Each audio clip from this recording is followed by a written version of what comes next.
Good afternoon, everybody. Welcome to Weekend at the Arena and the Owen Sound Puffer Hockey wrap-up weekend. Gary Byers doing color. Nice to be here, Mel. And of all the things all the time I've spent around microphones and near microphones, this is the first time I've done something like this. So if anything, it should be entertaining today. Yeah, it's completely new to myself too. So you're the wily veteran here. You were here last year. 2 years ago. 2 years ago. Yeah. They won't televise this every year. No, thank heavens. This is the 42nd year of play in Puffer Hockey League, Mel, and I was talking to some fellows at the banquet last night, talking to Gord Chapman, who'll be part of the broadcast team for the other two games here this afternoon. And the Owen Sound Puffer Hockey League is really part of the fabric of the Owen Sound history books. It definitely is, yeah. And it's really great to be here today. It's a wet day outside. They have still freezing rain on the weather forecast, so folks, you might as well just sit down, take a comfortable chair, but you'll only need the edge of your seat today because we have all these sports cliches coming at you so fast and furious today, it'll make your head spin. There's going to be so many 110% out on the ice there today. It's unreal. We had the Puffer Hockey League banquet last night, Mel, and a good turnout there, and we very good turnout. Handed out prizes. We had a great meal by the Legion ladies, and everybody had a curfew. I told our team, Orange team, we're in the championship game this afternoon, and I told them that their curfew was a hard 3 o'clock this afternoon, so yeah. We'll see how we all do today. Yeah, I'm sure there's going to be a few guys stumbling in still reminiscing about the roast beef dinner. Yes. Yeah. Yes. Yeah. It will be a great afternoon of entertainment, if anything, and I know for fellas like me, the last organized hockey I played was Tyke and Terra, and we'll have some of the history lessons on that as the broadcast continues here over the next few minutes. But it's so great, this league, for guys like us, guys like you, guys like me, and all the guys that are here on the ice this afternoon, that it's really worth the while and the effort to put together a league like this every year, and you do a lot of work with that. Well, I've been the treasurer for a couple of years now. A couple of years? I think it's longer than that, isn't it? A little bit. I thought I heard 15 or something like that. 15 or 16 years, but I enjoy the work. Yes. It's a good bunch of guys to work with. You meet some really nice guys, and it's like, you think some days, I don't know anybody in Owen Sound anymore. Right. And you're walking down the street and it's, hi, how are you doing? Hi, how are you doing? Hi, how are you doing? And somebody says, how do you know all these people? Hockey, hockey, hockey. Hockey. And the thing that I always run into too is I'll have fellas walk up to me and say, hi, how you doing? And then I'll try and figure out who they are, and then I don't recognize them because they don't have their hockey helmet on. That's right, so. Yeah. All right, so we're getting underway here and getting ready to do the play-by-play. Here is none other than Mel O'Neill, everybody. Thank you kindly, and yes, they're looks like the Natural Edge team, they're missing a few guys today. I know there was a couple of guys that are working, and Tom's Construction that are playing against them, they've got a good-sized squad out. Not their full team yet, but that's the problem with working weekends and, yes, and that type of thing. Wednesday nights everybody reserves Wednesday night for Puffer Hockey. They plan on doing nothing on Wednesday night because that's Puffer Hockey night. Yes. And we call it Super Saturday. There's always a few wrinkles because guys have to work on Saturday or Saturday afternoon, and it's difficult for some guys to get away. It is what it is. You know, if you can make it, you can make it. If you can't, you can't. And sometimes life gets in the way. Everybody has family. Everybody has grandkids. Everybody's running around with hockey to minor hockey and AAA hockey, and you fit it in when you can. But if you can make it, it's great. Yeah. Our referees at center ice today are Braden Playford and Jason Plater. Jason's refereed our games every Wednesday night for us this year, along with his Uncle Mel. And they've done a good job for us, good and steady. Getting ready for the puck drop here, for the Goodwill game. Okay, we're going into Tom's end to start with. Mark puts it out. Roman Lano's got it, takes it back into the end zone. He's going to shoot. Yes, he does. And Tyler Patterson's playing net for Tom's today, so their goalie got hurt near the end of the season, and he's missed 3 or 4 games. Terry Donahue. Oh, there's Reg Johnson passing it out front. Terry McNabb trying to keep it in there, but I've got to be careful. Some of these guys have nicknames, and some of them aren't real good for TV. Paul Sweeney clearing. Oh, and there's Terry. Oh, and Terry lost it. He got it over the line, so he's put it back into the natural edge zone. Todd Brown's picking it up. Going to bring it out, try and control the play. Nice easy pass up to Paul Sweeney. Sweeney across, there we go, up to Jamie Randolph, who's going to get it in front. Paul Staples picks it up and carries it away out of the danger zone. Passes it up to Josh Bogey, and there's a bit of a collision, but no harm, no foul. They dump it back in. Larry Spitzig down in the corner, puts it back around. Terry Harris trying to catch up to it. Dumps it back in the corner. Luke Hillier. Not too successful in getting that out. Paul Staples picks it up. Here's a smooth skater. You want to watch this guy. Yeah. Todd Brown's trying to get back down into the Tom end again. Terry Harris coming out. Gets it over the blue line. Cross to Spitzig. Spitzig takes a shot. Oh, and it's right on. And and a big save. There's a good save there from Richard Noon. It's out of the zone. Terry Harris picks it up. Slides it back across to Bogey. Spitzig puts it in. Runs it around. Josh Bogey picks it up on the far side. Or picked it up on the far side. Like we said, folks, you want to be at the edge of your seat, because this is this is how it's going to go this afternoon. Some of you may not be familiar with the pace of this game.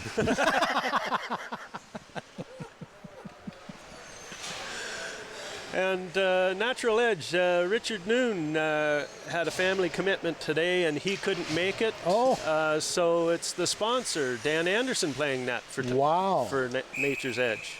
He's got the stance there. I think there's some goaltending skills there. For Natural Edge, I'm sure. Yeah, so he's definitely played goal before.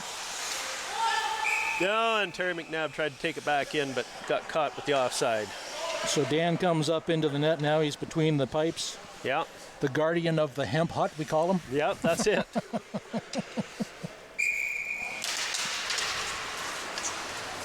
Andy Hillier puts it up. Aaron Murray dumps it in. Oh, it's offside. Oh, he called it off. It was touched in. Already the referees are starting to put their whistle away, let these two teams play. Andy Hillier, I always have liked watching him play, because both Hillier boys, him and his brother, both see the ice so well and can really move the puck around. Yeah. They're always skating with their heads up and really can see the play developing ahead of it. And it's quite a talent to be able to keep your head up and not be watching the puck on your skate, on your stick. Back down in the Tom end.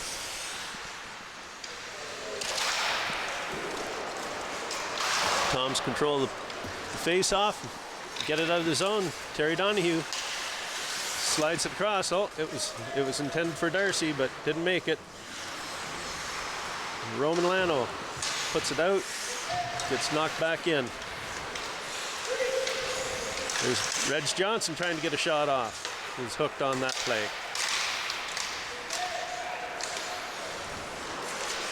Aaron Murray puts it around the side, and there's Paul Sweeney picking it up. Makes a move, loses it, and it's out of the zone. There doesn't seem to be a lot of crowd noise here right now, Mel. No, it's a little early, I think. Yes. They're probably still at the popcorn. Probably still lined up trying to get in. Yeah, security's got to watch what's coming into the building pretty hard. It's that darn traffic light at the coach in there. Paul Sweeney hustles into the end zone. Tried to control it. If they would just make that advanced green longer. Didn't realize so many guys lived on so many people lived on the west side. Paul Staples picks it up, slides it out. Josh Bogey has it. Josh, the tallest freestanding skater in the Puffer Hockey League. Oh, he's jumping, isn't he? Man, it's like trying to skate beside a tree. You try to get around him, you got to have a half a tank of gas to get around him when he gets his reach going. The referee helped out there. Paul Sweeney bringing it out. Josh coming up behind him. Sweeney gets it in. Pulling across, gets it out front. Oh! Nice shot. Deflected wide. Back in the corner, Luke Hilliard trying to control the play. Todd Brown's got it now. Todd Brown's going to try and work it in. There we go. Pass off to Andy Hillier. Gets behind the net. Todd puts it out front. No, misses it. Terry Harris bringing it in over the blue line. Leaves it for Bogey. Bogey takes a shot. That's in. Oh, that snuck in between the pads. And you can see there, it never hurts to make the good play, and the good play is always to get the puck on the net, and Josh doing a good job there. Taking the shot from the far corner, and it's in the net between the pads, and it's in the back of the net. One of those shots the goalie wishes he had a chance to take it over again.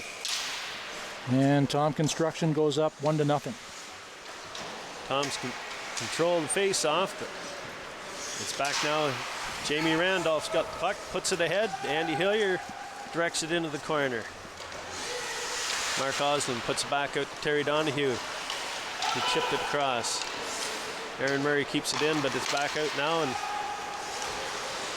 Terry Donahue has it. There's another character you got to watch. Fast, very speedy character. When he gets going, he's got a lot of speed to him. Oh, and another one between the pads. Oh, Dan is hurting today. Another one he'll wish he had back, and he won't want to see the replay on that one. No, you could tell by the way he looked at the ceiling that he was thinking, oh no, how did that happen? Here we go, nice easy shot in, and right between the pads. So Natural Edge controlling the play. Warren Monroe right across to Sweeney. Sweeney dumps it in on net, off to the side. Terry McNabb dumps it out. And here comes, here. Terry Donahue gets it across. Darcy Werger, pass it across. Right off the mask. McNabb takes the shot. Werger again. Playing it across. McNabb's controlling it, takes a shot. Steered aside by Anderson. McNabb with another chance. Tom Construction really moving the puck around well in the end. Doing well, yeah. Anderson smothers out and stops the play. Oh, if you see the clock or the game clock or not, the time keeps ticking here. We play 45-minute straight time period in these games. And some days that's thank heavens. Todd Brown trying to get the puck out from Bogey's feet. Paul Staples has it, wheeling it around. There's Spitzig behind the net. Spitzig, and it comes right out front, but nobody there to capitalize on it. Staples with it again, takes the shot, and around behind the net it goes. McNabb picks it up in the corner, slides it across in front.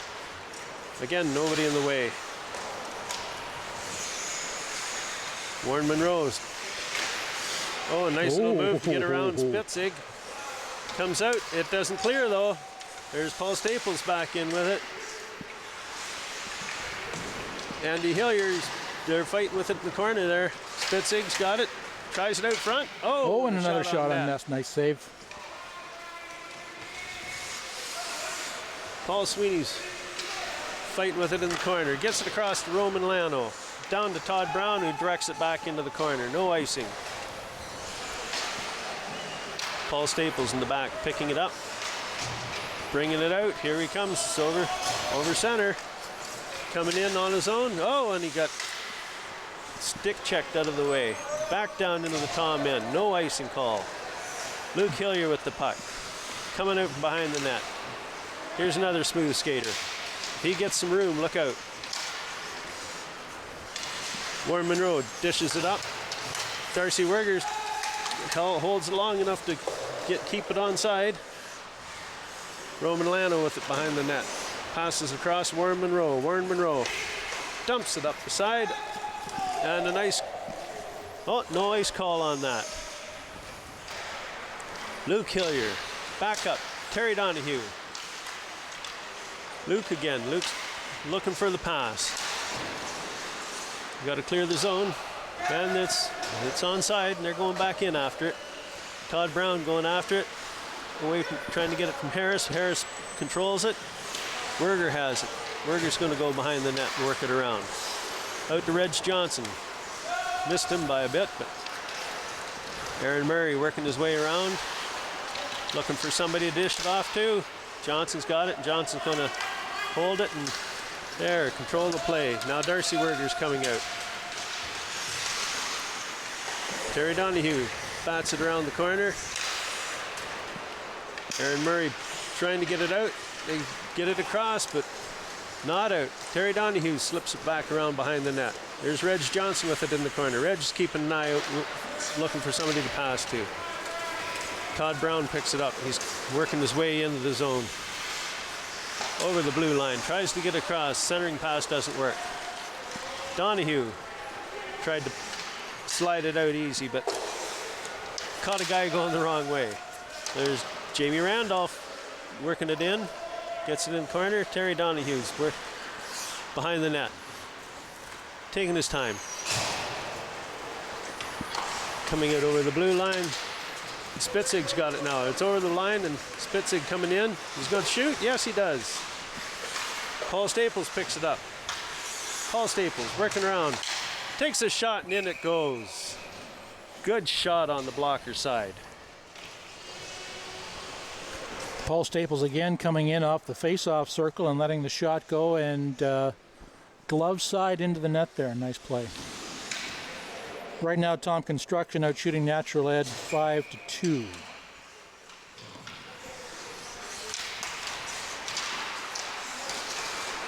Paul Sweeney picks it up, working his way in, fighting for that puck, trying to get away from the feet.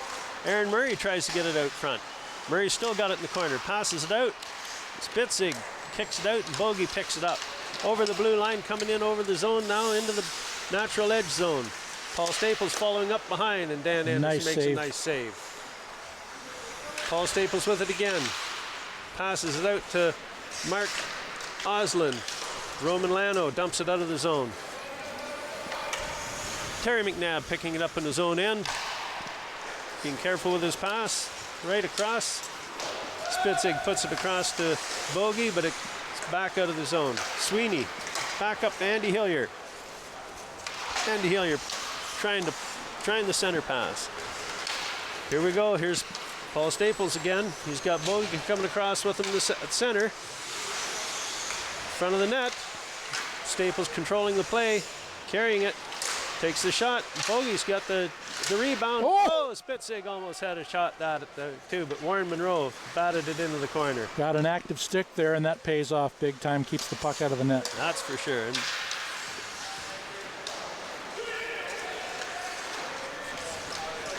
Darcy Werger coming in. Oh, he's got it over to Donahue. Donahue backhands. Nice glove save by Dan Anderson. Number 8 there, Terry Donahue, plays for Tom Construction. He'll start off on defense, but that's merely a suggestion. Yeah. He's like the Swiss Army knife of the team on any team he plays with. That's right. He's got so much skating talent, really sees the ice well, moves the puck around well, and really helps the quarterback to play no matter where he plays on the ice. Yeah. Paul Sweeney's picking it up. They're coming in. Paul's passing across. Gets it across to Andy, and oh, it's right into the chest of Tyler Patterson. A little bit of a face wash out front. Yeah, brother to brother there, a little face wash there. Yeah.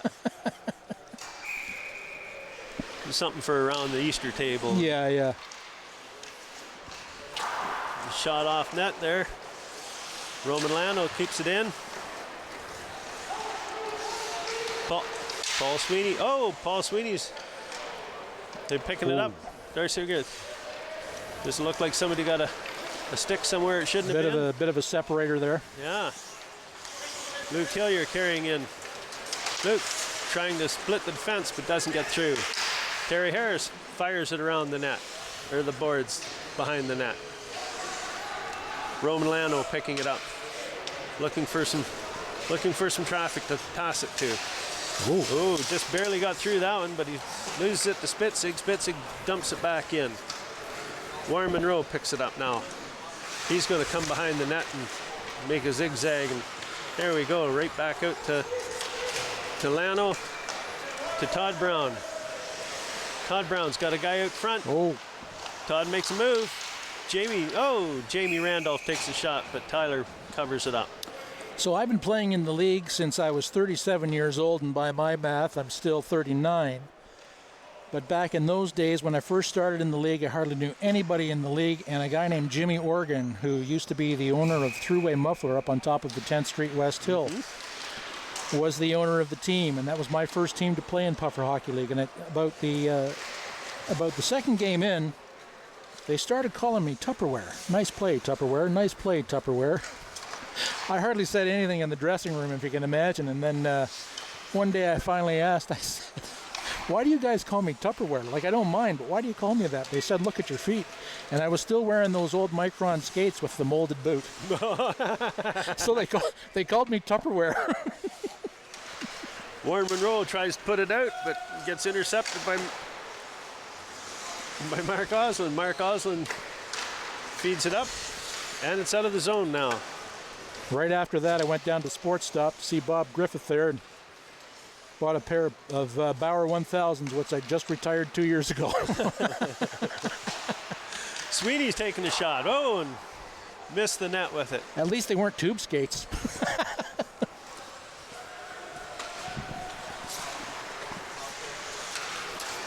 Actually, we've had players show up with the old tube-style skates like 3 years ago, I believe it was. Yep. And another player donated a decent pair of skates to him, so we got Aaron Murray trying to get out of the zone. He clears the zone. Bit of confusion there, and Josh Bogey picks it up. He's battling for the puck. Oh, and Dan Anderson tries to clear it, but it bounced right back into the corner. Aaron Murray's got it. Up to Jamie Randolph. Terry McNabb puts it back to Mark Oslin. Terry McNabb's got it again. Puts it up through the center. Roman Lano puts it back out of the zone. Paul Sweeney dumps it into the Tom zone. Terry McNabb in the corner. Feeds it back around.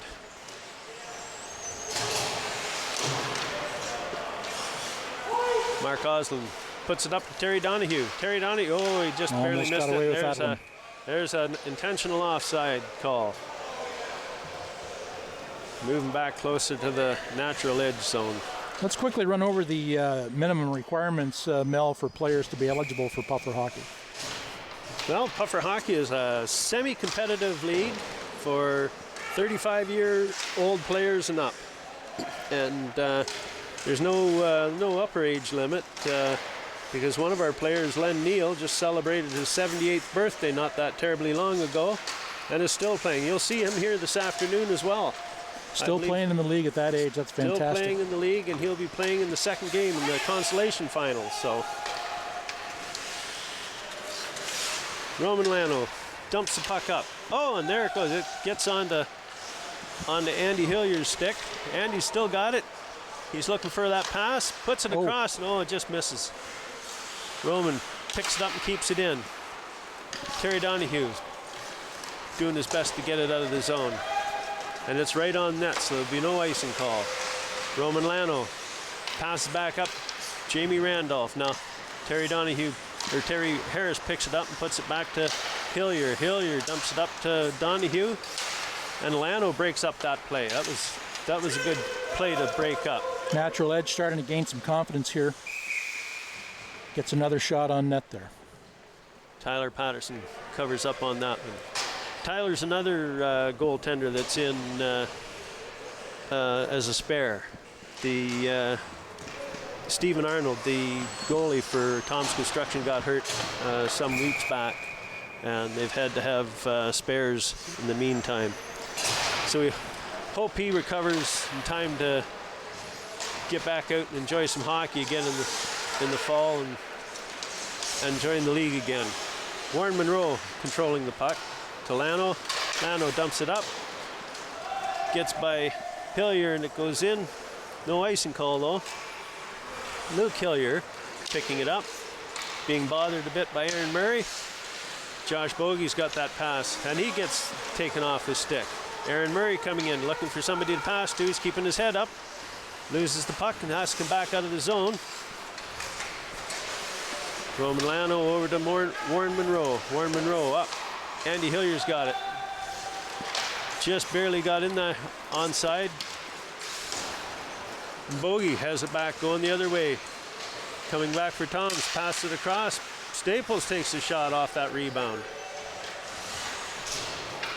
Warren Monroe puts it up out of the zone. Back to center ice. Terry Harris passes over to Terry McNabb. There's too many Terrys in this team. There's a lot of Terrys. Jeez, there's a lot of Terrys on this team. Terry cubed. Oh, and off the crossbar. Paul Staples with a good shot. But if your just goalie's off the crossbar. One of your goalie's 3 best friends, the crossbar. The other 2 best friends being both goalposts. There we are. Warren Monroe holding the puck off the side. Paul Sweeney, dumps back in, but Spitzig tries to get it out front to McNabb. McNabb across to Staples. Staples. And he gets the shot.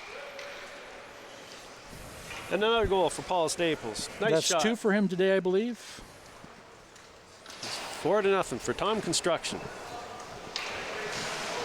Tom definitely has the upper hand here on the scoreboard, but I like the way Natural Edge is starting to come back a bit here with the play better in the neutral zone, and they're starting to get some more O-zone time. Yeah. Take a look at the bench, though. There's a full line sitting on the bench for Tom's, and Natural Edge only has 3 guys on the bench. Their spare line today, so they're going to be getting tired pretty soon. I'm tired already just watching this. Warren Monroe controlling the puck behind the net. He tried to get it out, but Todd Brown didn't see it coming to him, so the Bayshore bounce picks it up.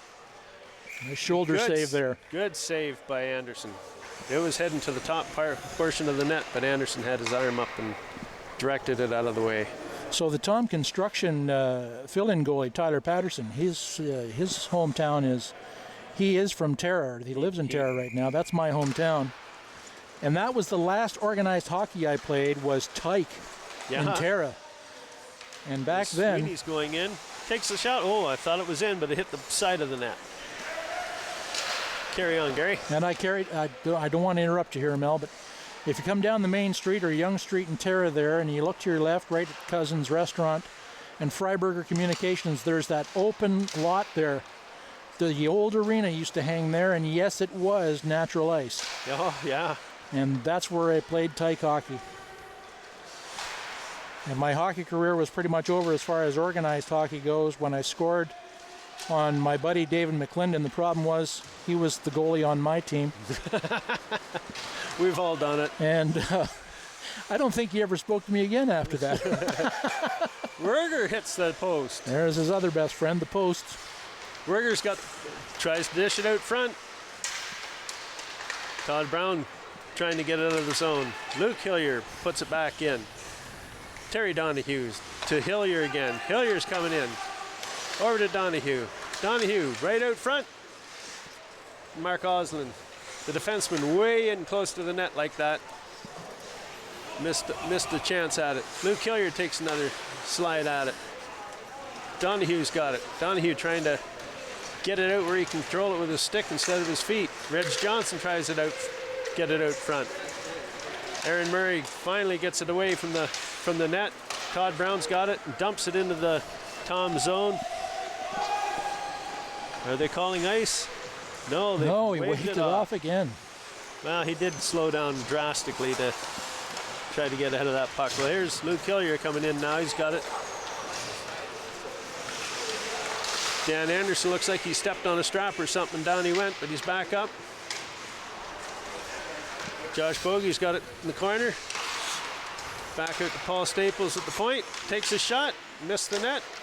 And Larry Spitzig caught the bounce off the boards, come out to the side of the net, and Larry Spitzig pops it in.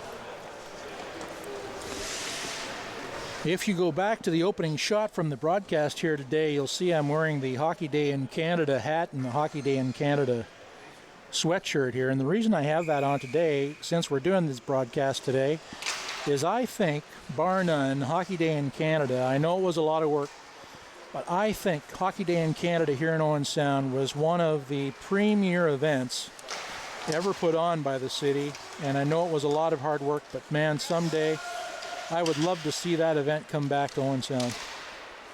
Definitely. It sure showcased hockey. It sure showcased Owen Sound. And on the actual Hockey Day in Canada itself on the Saturday, I don't think I've ever Bogey seen... got it past Roman. Josh Bogey coming in, loses control of it, gets it away from Anderson. I don't think I've ever seen more people in Harrison Park.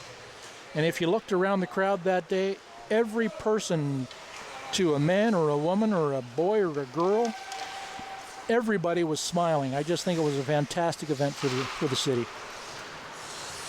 Yeah, it was a once-in-a-lifetime event, that's for sure. It would be nice to see it back, but there's a lot of cities in Canada that would like to do the same thing.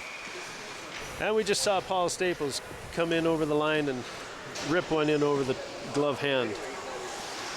6-0 for Tom Construction. This is very unusual for Natural Edge. They've got some very good players that obviously aren't on site today.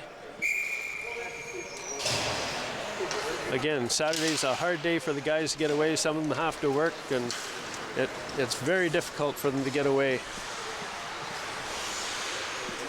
But there's just no way we can have our championship wrap-up on a Wednesday evening. It would just run too late. Anderson steers it behind the net. Van Werger's got it out behind the net, pass it out to Oslin. Oslin takes a shot. Two nice saves from Anderson. Anderson seeing more rubber than a skunk on the 401 here right now. Terry McNabb drops it back into the corner to Werger. Werger looking for somebody to pass to. Back out to Donahue in the corner.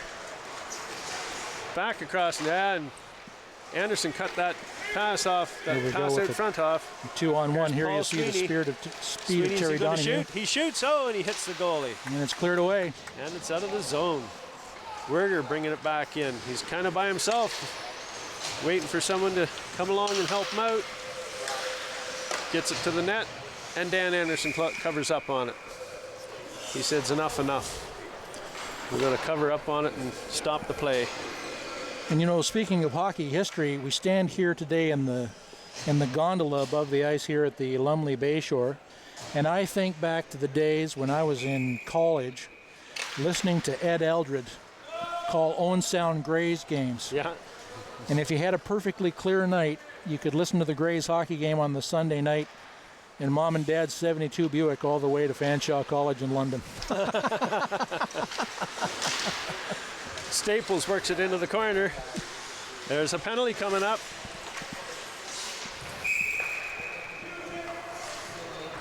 And Paul Staples, number 2, gets the trip.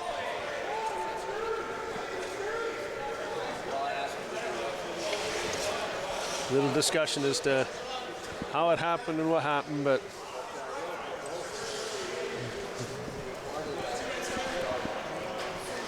yeah, his stick got caught up in his feet, so that was a good, legitimate call. And the important thing here is nobody's hurt. Everybody's able to get up and keep playing. Definitely. Natural Edge gets it in, but Terry Harris picks it up. He's going to carry it out. Look it up. A lot of guys would have fired it in, but Terry decided to carry it. There's Warren Monroe trying to get it out of the zone. Sweeney back out. Larry Spitzig picks it up, dumps it in. Warren stops it. Warren Monroe and Aaron Murray working together trying to get the puck out. Todd Brown now picking it up. Brings it into the zone. Works his way into the corner. Luke Hillier gets it away from him, but Aaron Murray gets it out to the blue line. Warren Monroe gets it out. Pass out front. Oh! Off the post. Todd Brown again waiting. Nice looking play though. Very good play. Warren trying to get the shot. Paul Sweeney's in the corner, trying to control it. Gets it. Oh, he tried getting back to the point man, but he wasn't quite in position. Wingers down in their end doing some nice work there.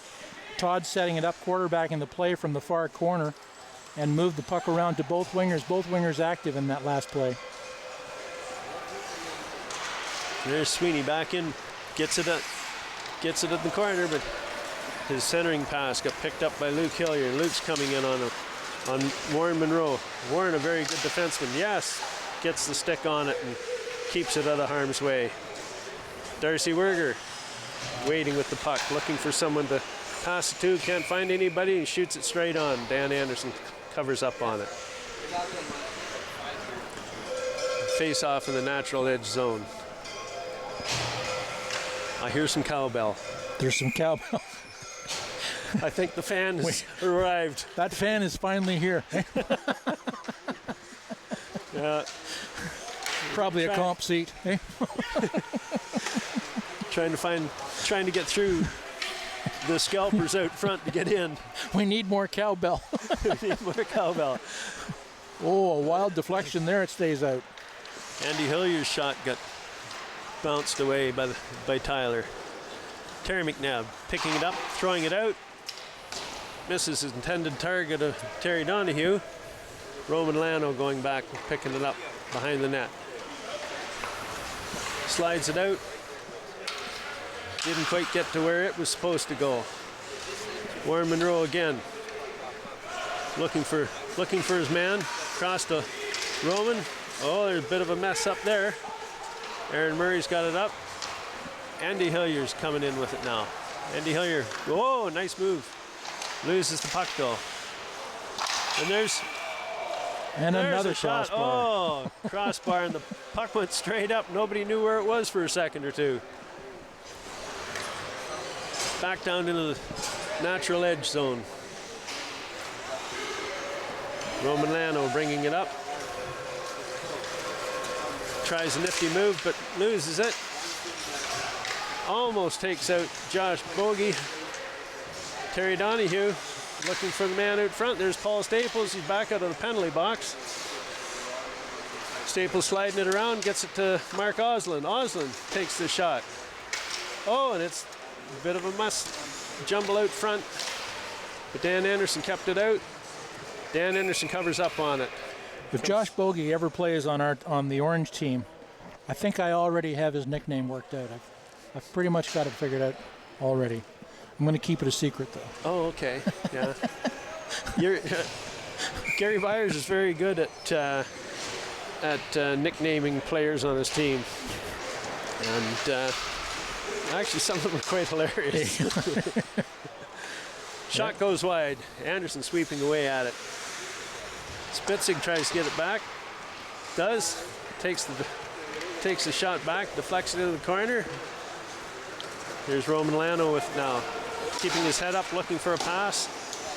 Yep, some nicknames are no-brainers. They come right to you naturally. Others you have to put some more thought into. Yeah. But I think I've got one worked out for him already. Okay. And he won't know what's coming until his first day in the dressing room. Josh Bogey coming in. Got a big stride and gets around.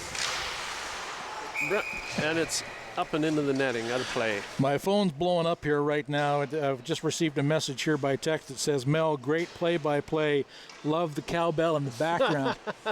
So the cowbell already has a fan club. Yeah, there we go. Is this on pay-per-view?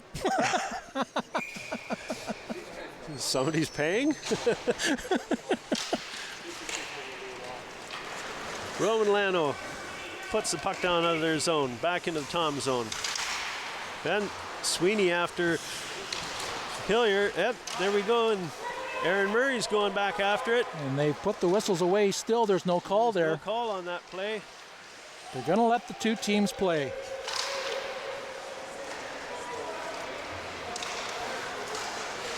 Sweeney's going to keep. There's a fella down here in the corner with his helmet off. Reg went down and his helmet's come off. Fell heavily. I hope he's okay. Reg Johnson, heck of a nice guy, and like a lot of us, he's suffering with a bad knee, but loves the game too much to say I'm not playing. Yep, that's right. Keeps coming out, does what he can, and his team appreciates his attendance. And there he is. He's back up there. he's back up. He's one of those guys, not the fastest skater, but try to get the puck off when when he's good got luck it. with that. Yeah, he's got great set of hands, and a great hockey sense. He knows where the puck should be and how it's going to get there.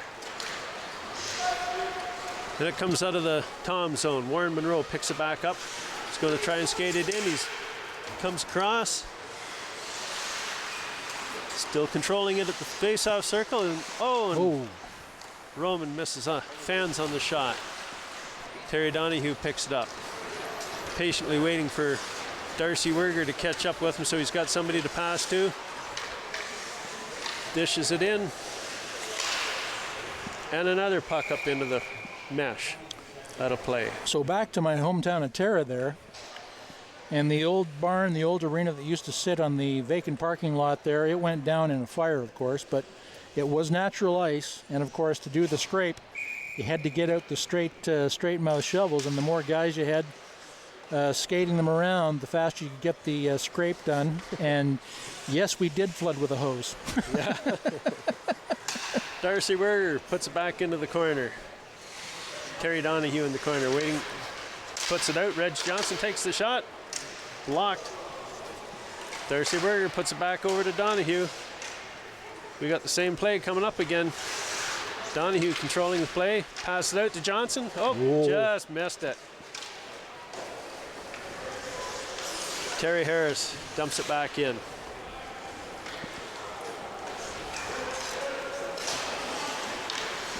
Harris over to Hillier. Hillier coming in. Puts it up, gets it into the zone. Werger working it in the corner. Todd Browns gets it out of the zone. Hillier again takes the shot across. Past his brother. Josh Bogey onto the net. Dan Anderson with a fine redirect. Warren Monroe puts it up. Todd Brown's picking it up. Todd Brown looking for his pass. Right on to Andy Hillier's stick. Nice pass. Andy Hillier takes the shot. Nobody there for the rebound. Paul Staples pushes it back around. But Aaron Murray picks it up, takes a shot at the net. Oh, Andy Hillier almost had it there. Had a shot at the rebound. Jamie Randolph centers it, nobody there. Dan Anderson puts it around behind the net. Roman Lano picks it up, brings it back out to Jamie Randolph. Randolph, Hillier's got it now. Hillier passes it across there. Aaron Murray has it. Aaron Murray dodges one guy. Right onto Randolph's stick, and yes, Tyler Patterson covers up on it. So right now, shots are getting close to evening up here. Tom Construction is ahead here on shots. They're up around, it's 12-6 right now, the shots on goal. The next broadcast crew, Paul Evans and Gord Chapman, are in the booth now, getting ready for their broadcast here this afternoon. We're the opening act, Mel. Yeah, well, we have to leave because we have to play in the championship game. We've got a big afternoon ahead of us. We do.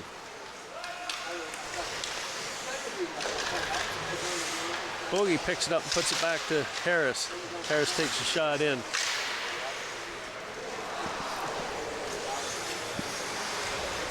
That wasn't Harris, that was Oslin. Background, Andy Hillier keeping it away from Mark Oslin. Pass over to Roman. Roman puts it up. His intended pass didn't get it, but it comes across. Now Jamie's got it. Jamie Randolph loses the puck. Whoop. Paul Staples slides it over to Mark Oslin. Oslin up the bogey. Oh, Spitzig's coming in. Oh, and he got his stick lifted. Very close to a hook, but the referee again there. Shot. I can see the crowd starting to fill in now. They're taking advantage of the red seats here, looking for prime locations.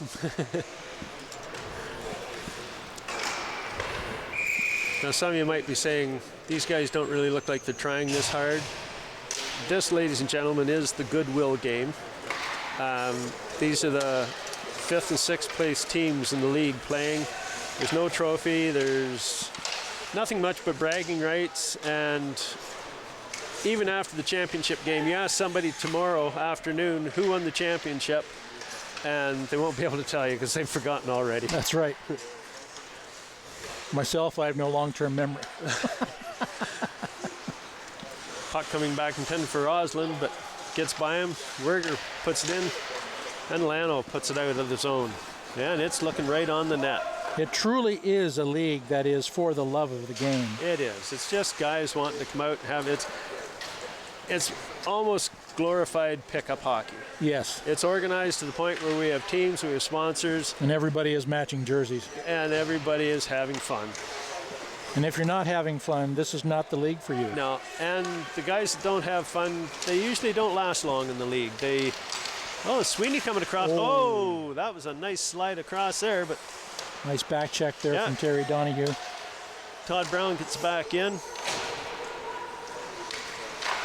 Hillier dumps it out. Speaking of self-explanatory nicknames, Terry Donahue, number 8 here for Tom, works at Wood Funeral Home, so naturally. Yeah, he's the Undertaker. The nickname was the Undertaker. Sean Savage, who normally plays for Natural Edge, has been on the orange team. Sean Savage, so that was another no-brainer. We called him Macho Man. Sweeney picks it up. After the WE. Oh, almost. Werger puts it back to the goalie, let him cover it up. And Sweeney's giving the goalie hell. Yeah. And that's another thing that I love about the league there. Yeah. You might get stymied, you might get the brick wall put in front of you, you don't get the puck in the net, and then you tap the guy on the pads and say, come on, man. Yeah, what'd you do that for? Oh, Lano with a nice move around, but it gets deflected off an ankle. Oh, he goes to put it to his point man, but Spitzig picks it up, slides it across to Bogey. Bogey in. Bogey. He's got Staples with him, tries to put it across to him, but gets behind him.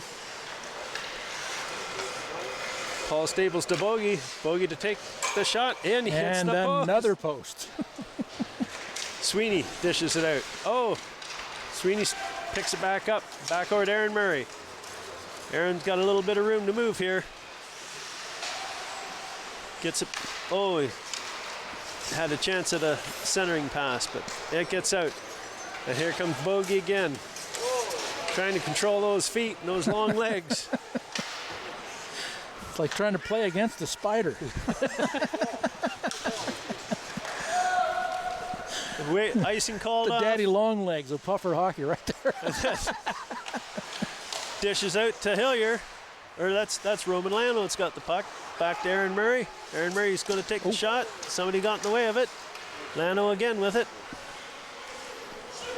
Lano taking his time. Takes the shot. Oh! Don't know how that one. That one hit the goalie. That one didn't get stopped. That one just hit the goalie. Because nobody could see where it went.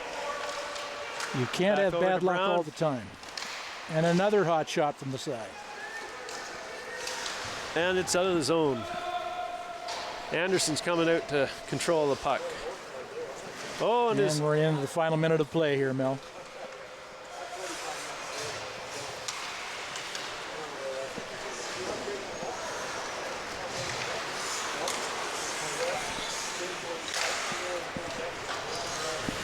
So Spitzig's got the puck in the corner, throwing it around, nobody there to pick it up.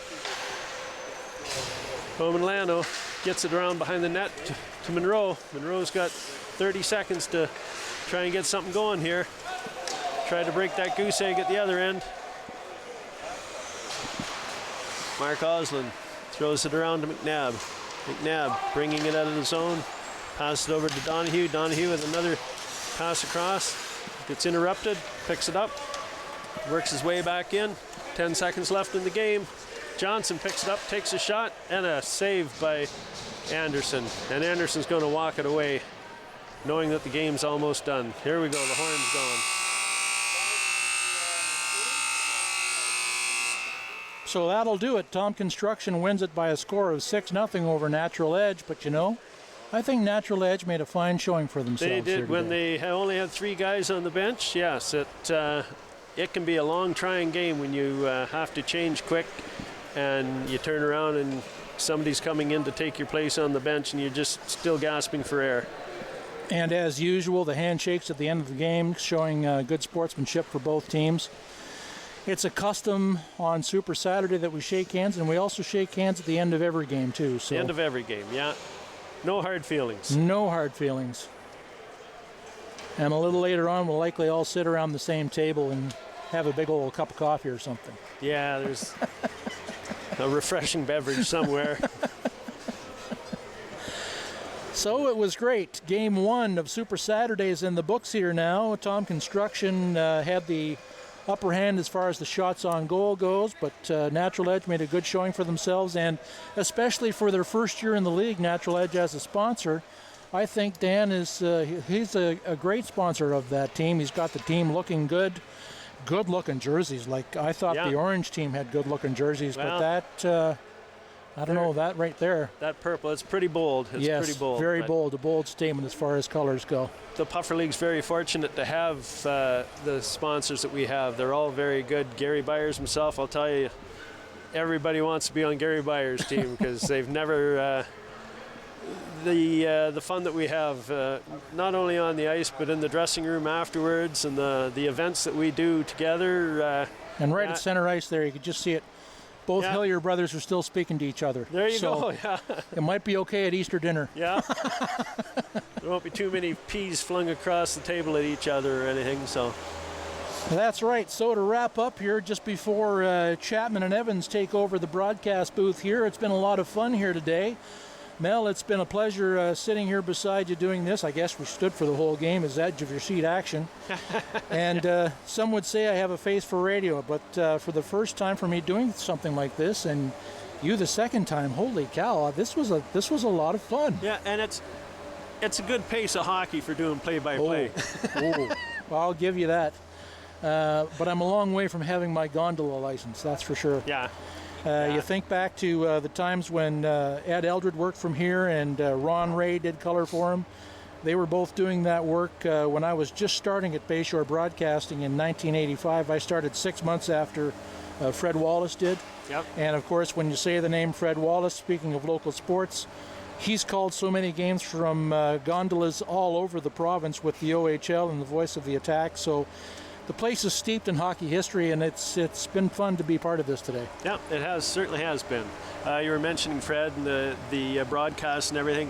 This gondola is not too big, and you can remember times when there'd be the color man, the play-by-play man, and the radio man being here, and the reporters would be in here, and they wouldn't have a lot of room to work out of. But no, it's been a good afternoon so far, a good start to it, and we're looking forward to the rest of it. And speaking of the Owen Sound Attack, back before they became the Attack, when the Owen Sound Platers first came here in 1985, I used to call the PA system here before Fred took it over in 1990 at the end of the first contract. And speaking of a crowded booth, there was a fellow from the Kitchener Rangers who was their head statistician. And I was to keep track of the shots on goal. And any time there was a shot from the Kitchener end onto the net, he would always say, "That's a shot, sport." Year after year after year, and his voice still rings in my head. Anything that's got the potential to go in the net is a shot. That's a shot, sport. And there was a lot of sport shots there today in this game. It's been great. Excellent. Well, we're going to hand it over to the other guys, and there we go. We just got the word in our ear to throw it over for break. Yep, the custodian's here to sweep up before we go. So on behalf of Mel O'Neill and myself, Gary Byers, it's been a pleasure. We make way now for Gord Chapman and Paul Evans to take over the next 2 games here for you on Super Saturday here on Rogers.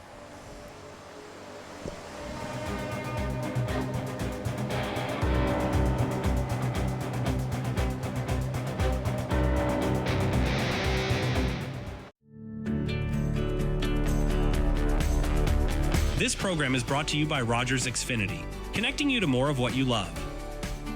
Visit Rogers.com for more details. Calling all journalism students, Omni Television is once again awarding scholarships to qualified students pursuing a career in third language journalism. You could go from here to here. Get started. Apply for the Omni Scholarship now. Omni is home to a variety of locally produced current affairs programs and daily national newscasts, broadcast in 6 languages. To learn more about Omni scholarships, visit omnitv.ca/scholarships. Canada is at a crossroads, facing an affordability crisis, strains on healthcare, and climate change. Get to know the candidates running to be your MP and represent your interests in Ottawa.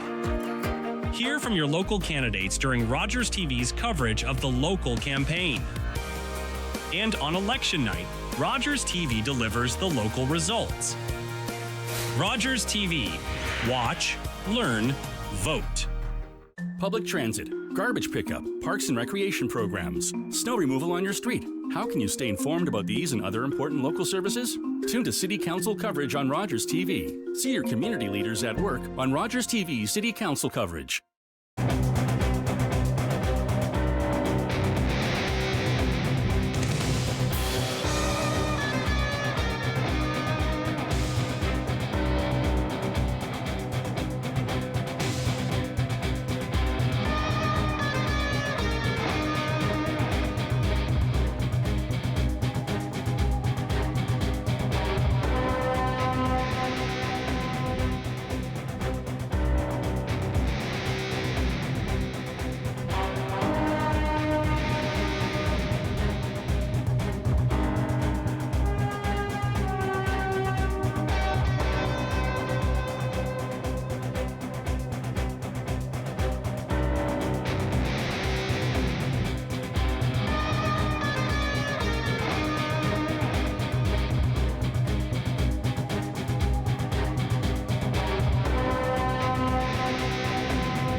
This federal election will reshape Canada's political landscape and our country's approach to domestic and international issues. Get to know the candidates running to be your MP and represent your interests in Ottawa. Hear from your local candidates during Rogers TV's coverage of the local campaign. And on election night, Rogers TV delivers the local results. Rogers TV. Watch, learn, vote. You're watching an interesting local show on Rogers TV and you want to know more. That's when you head to rogerstv.com. Our website provides more information about our programs, our hosts, our schedule, and about how you too can get involved with Rogers TV. Visit us online at rogerstv.com. Saturdays, it's hockey like you've never seen before. Welcome to the NHL Hockeyverse. It's the place where real data of NHL action is transformed, literally, into animations. Combining NHL Edge puck and player tracking data with animations to show hockey like never before. Let's go inside the helmet. That's right. This is no video game. The NHL Hockeyverse Matchup of the Week, Saturdays at noon on Sportsnet. With Rogers TV, you can cheer on the home team from the comfort of your living room. We'll head to the rink, the field, the court, or the pitch, so you don't have to. Tune in and cheer on your local amateur athletes on Rogers TV.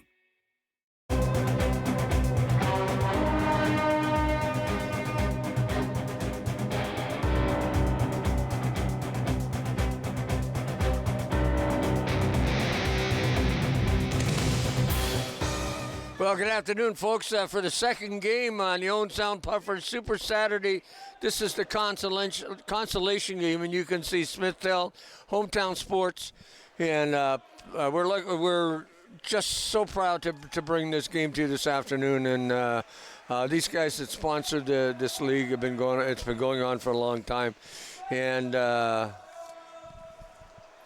Paul Evans is going to put the headset on and come on board with me, and we can tell you just a couple of things. And And folks, of course, Paul's a veteran of this league. We were both playing together in one of these years. I decided to wear this jacket today because it's an old puffer hockey jacket, and I got it in 1989-90. Brought it out of the archives, and just for fun to bring it up on say. But the other thing is, Paul's it's been a long time, but Paul's one of the original founders of the league, and I always really appreciate the fact that you and Shifty and Dave Tedford put this together. Yeah, it's so nice, yeah. And to bring this game this afternoon at Smithtown and Hometown Sports. Well, I think if you look at the hockey in Canada, like our league here in the Old Timers, Puffer's about one of the longest in Canada. I'm not surprised. Yeah, like over 40 years. And it's been serving this. There's a history here, and the Old Sound community should be very proud of this league as a fact it's provided a place for guys to play hockey after 35 years old. And we're looking at some of these teams, and they've got guys on it that we may see Lenny Neal this afternoon. So you and I played. I saw his wheelchair out in front of the dressing room. So he's all set. He's all set to play for. What do you say? Anyhow, it's so good to have you aboard, folks, out at home there, and we're going to have a lot of fun here this afternoon. Gordy's one of my old buddies from way back, just a super good guy. He lived and walked the talk, the game, way back in the good old days. He came in the dressing room, man, he got us pumped up.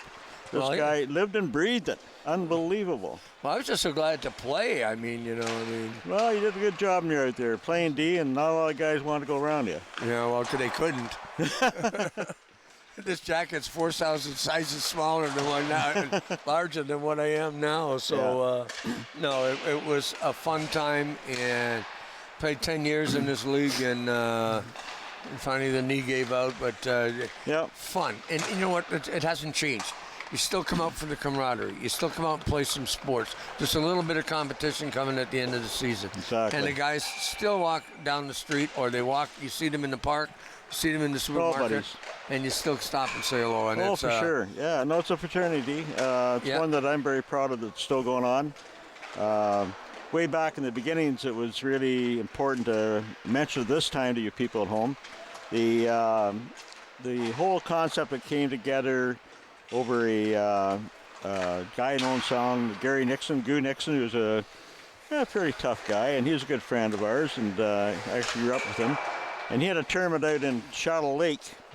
Had 6 teams there, and he had a round robin per day.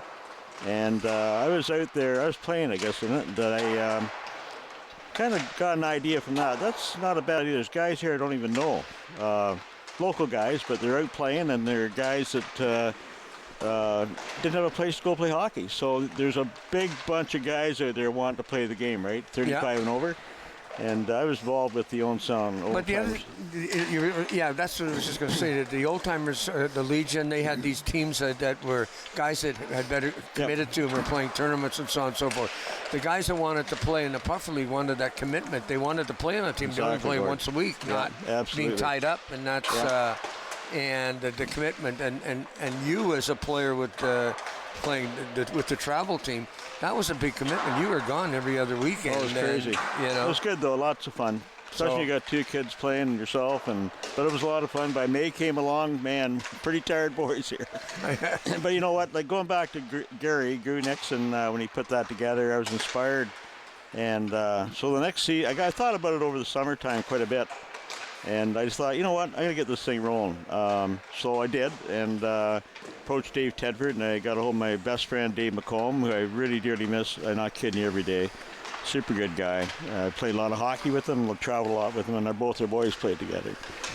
But anyways, that inspired me to, let's get this ball going, and I got the right team of guys together, and we got it going. And in the first 2 or 3 years, we had 5 or 6, maybe 7 guys from our Old Timers team, the Old Sound Old Timers. It used to be the Harbor Inn Old Timers, and they committed themselves to playing the league for a couple of years. But they went back to where we were playing all the time. But just to have those guys aboard, playing with these, mixed in with the teams, and that has sure helped. And those guys are really good players, and of course the teams are divided. You got A players, B players, C players, and there's a draft every year. And these guys used to settle the team, to get people together. So it all worked out, and it's hard to believe 42 years later it's still going on out there. Guys are warming up. We're going to turn around and get ready to do this game.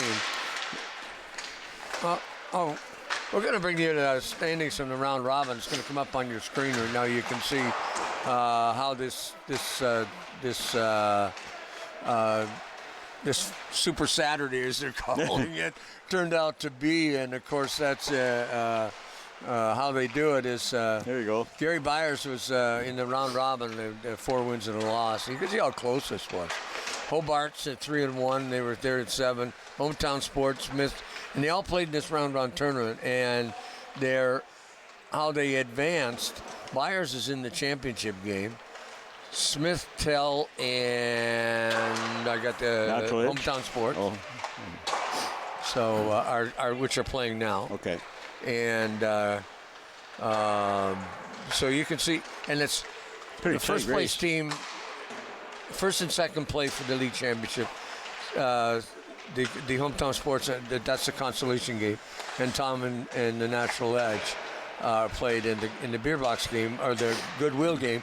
We used to call it the beer box game, but it's zero beer box game. Yeah, now it's those guys are probably having a good time in the dressing room right now, and talking it over and talking about next year, and this is what it's all about. Owen Sound Puffer hockey, round robin standings. This is how the teams ended up. And so right now, Hometown Sports, Smith, going to do the consolation game, and that's coming your way here on Rogers TV. And as a former player and a member of the Owen Sound Puffer Hockey League, just wanted to thank Rogers for taking the time to be community minded and bringing this championship Saturday on a yearly basis. And it goes back, way back when I did play-by-play for the very first Rogers game, but it wasn't Rogers. It was McLean Hunter. That's way back. And Walt Downey was the color guy who was our scorekeeper. That's how far back it goes. Walter. And Walt, and we did the Barb Downey tournament last weekend. Yes, I was here for watching the Memorial that. Tournament. So they were tremendous. They gave back to the community, both of them, both Barb and Walt. And we really did enjoy the tournament last week, and so great that minor hockey gave that to Paul Evans on my right, your left, and Gordy Chapman on my left. Yeah. Right. No, don't do that. I'm allergic to pain now, much more so than I was every other time. But the fact is, we're so pleased to bring this game to you this afternoon. The teams are warming up, and of course, when you get on the green team is Smith, Tell and .ca, and of course blue on red is the Hometown Sports. And you can see we're getting back out to the ice surface. We're going to get this thing underway, and I got to take this jacket off because under the lights of the booth,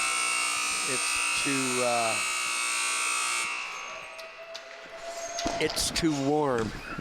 So a couple of anecdotes too on this Saturday afternoon that's probably interesting is the fact that Marty Bass is a rookie, and he's playing for the green team, Smith Telecon, and he's kind of neat that he's here. Rob Campbell is Randy Campbell's son, who played in the Puffer Hockey League years ago. Stumpy. Yeah. And Peter Akawinski's grandson, Lash Ashkiwi. No, Lance Akawinski. No. Ashkiwi, you're right, Ashkiwi. Pardon me. Ashkiwi, yeah. Is playing his Peter Akawinski's grandson. So, I mean, there's... Yep.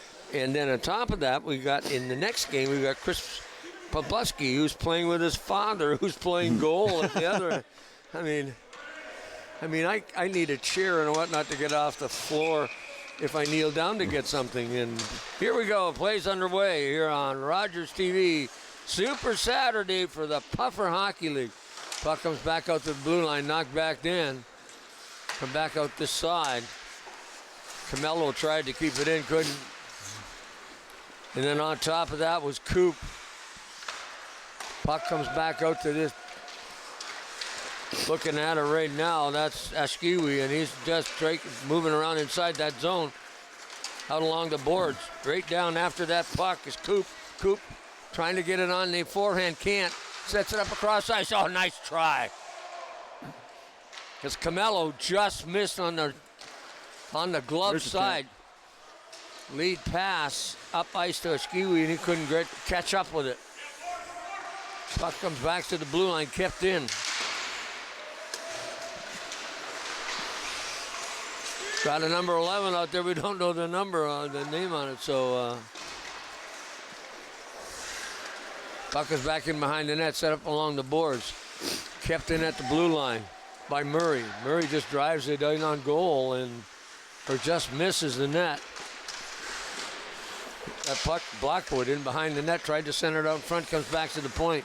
Came outside the line, picked up by Mole. Mole has it. Comes back in over the line, one-on-one. Got a chance to come in on goal, get that on the forward, a little backhand. Good stop.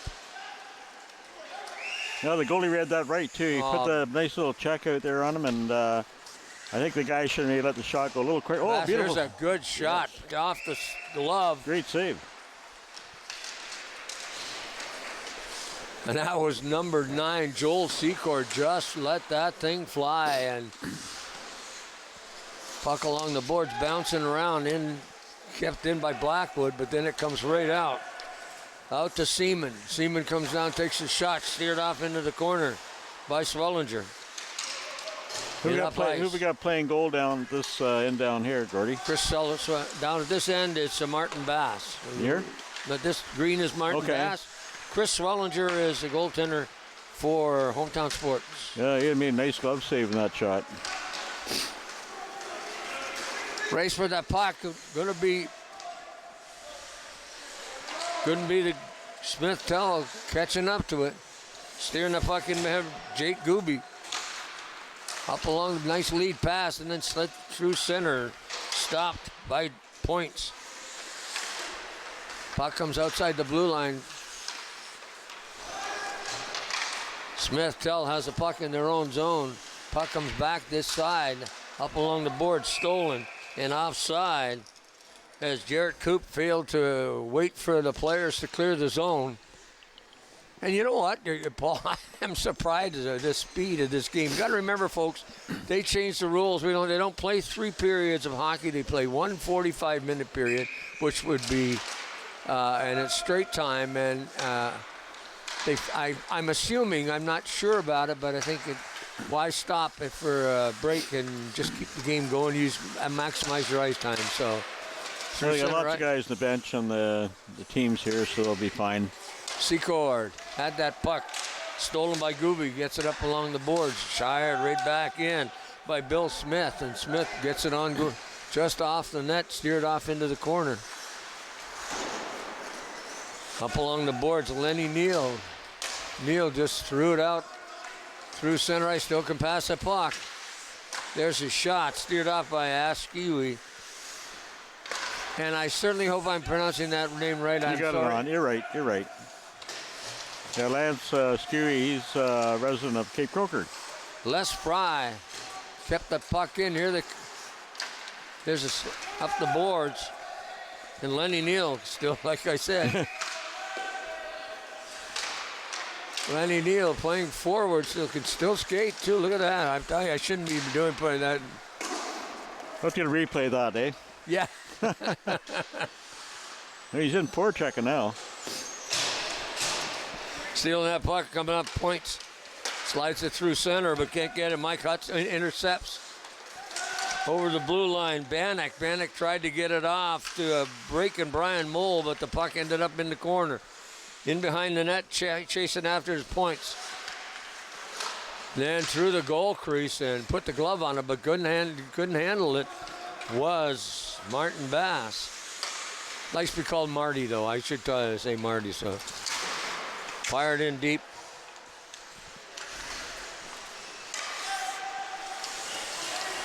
By 97, Randy Vogel. Vogel has it at the blue line. Vogel cross ice, just deflects it back up, stolen. Picked off by Alan Murray. Murray down the wing, nice move. Couldn't get it through the blades. of Jarrett Coop, and puck slides down the ice off a stick as it hit the stick of Don Points. Won't be icing on this one. Long lead pass, picked off, ready to go. No, just offside. I don't know about that call. I don't know either. Brian Moll was trying to get out, or pardon me, Mike Camello was, I thought he was out. I think everything was good in that play. I think the referee just want to make sure the whistle's working. I don't know. Well, I'm not sure about that, but you got to remember that the blue line is part of the zone. If he's on that blue line, he's offside. If he's going the other direction, then the blue line is part of the center line. So I have to explain that to you after you've been playing hockey all these years. Yeah. Yeah. Well, you got me confused now. David Marshall slides that puck inside the line, playing defense out there. Picking it up in the corner, Gooby. Long lead pass, couldn't get it through as he was trying to hit as Mike Hutt. Couldn't keep a handle on that puck going through there. Jack Gooby in his own goal drives, puts it up along the board to Hutt. Hutt just slides it out off the end of his stick. Turning in the middle, Bill Smith. Smith could get the puck over the line. A big hit there, the blue line. That was accidental. Bill Bannock. Here they come again over the line. This is Smith-Tell. Puck goes sliding off into the corner. On top of it, Craig Blackwood. Blackwood couldn't quite get it out. Lead pass just over the stick of Bill Bannock, and he gets a piece of that again. Coming in on goal, Andy Seaman. Seaman has a chance. Scores! Boy, he can still shoot, Andy Seaman. That was upstairs. Hit the crossbar and pinged in. And you want to believe it. I like those shots. Andy Seaman gets the first goal of this consolation game, and you're going to watch it on Rogers replay. You can see Seaman pick it up over the blue line and just get his head up just in time. Boom. Underneath the crossbar. Nice goal. Yep. That's a goal scorer's goal. No doubt about that. Exactly. He picked it. Puck comes back up through center. Mike Hutt has it. Then gives it off to Skiwi. He makes a nice move inside. Takes a shot. Good save by Bass as he got his stick, his pad on that and deflected it off into the corner. Coming right back at just that fast. Camello coming in on goal. There's the shot by Coop as he had a chance, but it went off the toe of his stick. No, just missing it. Couple of chances, Camello. And you could hear the crowd roar as he missed it. Going down ice with the puck. Mike Hutt has it, couldn't keep it in. It does at the blue line. That's Brian Moll, and he slides it around the other side. On quickly, that's Craig Blackwood. Blackwood gets it back out to Moll at the blue line. Moll moves into the circle and then overskates it. And finally, puck still in the zone. Puck to this side. Ice is in pretty quick shape today. It's running, ice is pretty fast there, Gordy. It is, and we've been having trouble with the ice this year because of the, and as we all know, that all the boards and the floor and the piping are all going to be changed. Coming down ice, Bill Bannock. Bannock tried to pass it, picked off by Les Fry, and Fry made a nice move. Come back up ice, lead pass. Right on the blade. Bill Smith couldn't handle it as it bounced around a bit. Puck slid up the ice and just Bill Bannock just off the end of his stick. In around behind the net. On top of that puck is Joel Secord, the goal scorer. Andy Seaman got that goal, pardon me. Andy Seaman is the only goal scorer of this game so far. Puck comes just to the blue line as Bannock tried to center it out. And ended up along the boards. On back quickly, we get the whistle. We just got a piece of it, and then it's being stopped. We get our first penalty of the game. Yeah, we're getting interference. Never thought I'd see a penalty in this league. Oh, gosh. I had lots of them. Walt Downey and I had a real great day. That was a good call. That was a good call. Yeah, I think so, too. As we get a number of who's in the box. I believe it's number 15. 13. Anyway, we'll find out who they are.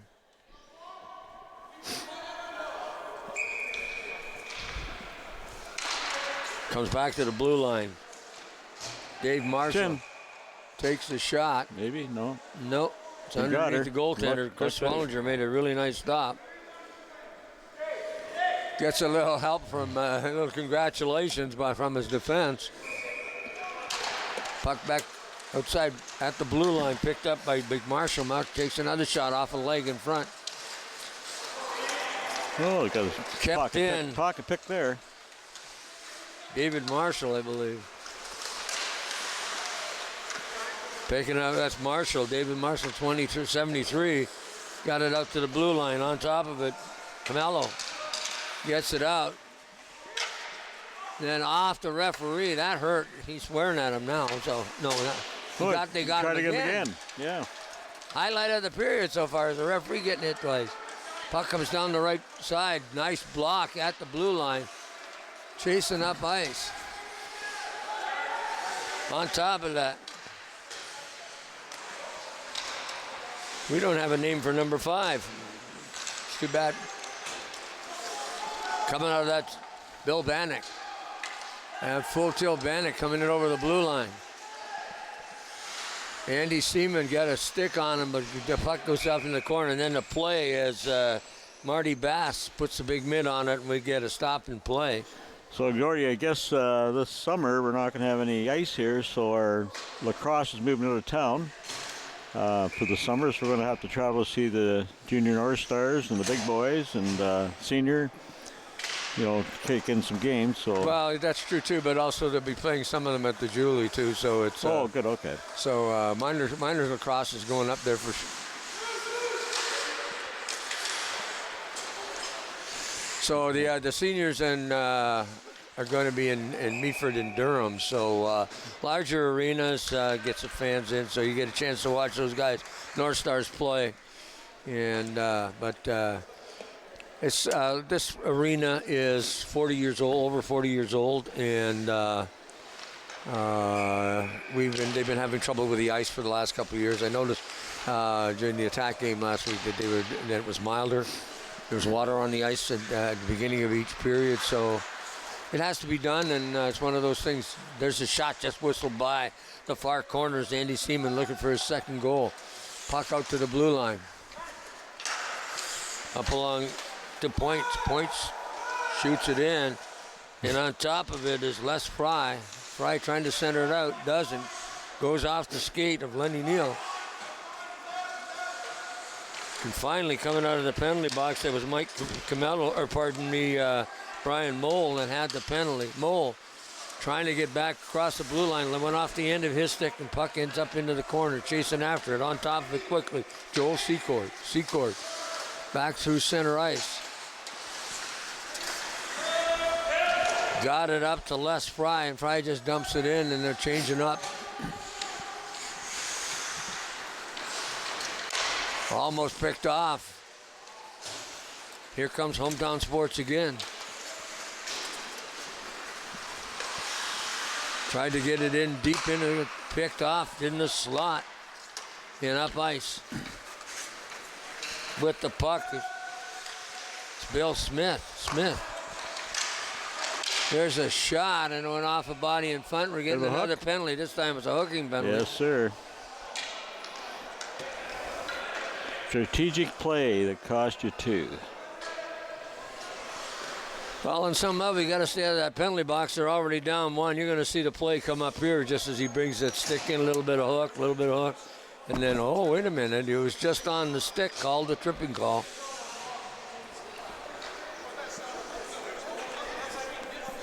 Power play. Lance Ashkiwi, was questioning that call.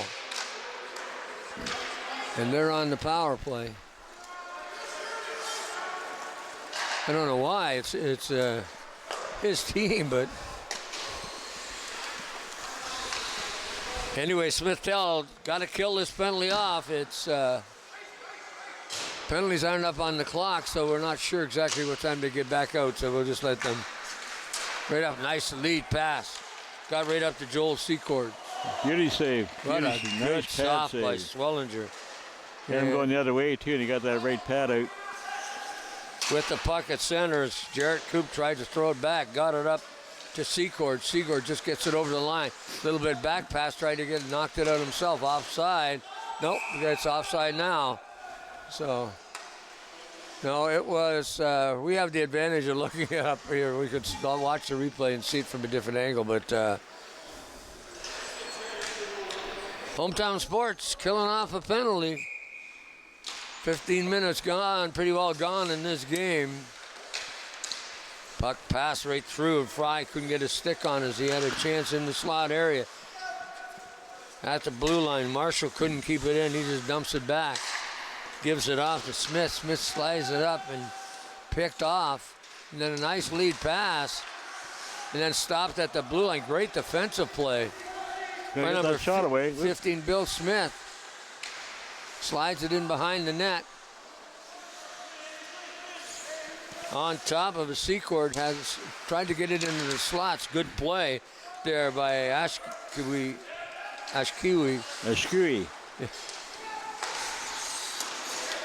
On to Les Fry's stick. Fry lead pass just too high as he tried to hit Andy Seaman. Back pass on the far side. Ashkiwi has it. Comes in over the blue line, dumps it off. Nice little play. Alan Murray has a chance. Ooh, what a save there. Good save. Bit of a screen there, too. By Martin Bass. Heading up ice. It's number 5. He's not on our score sheet, so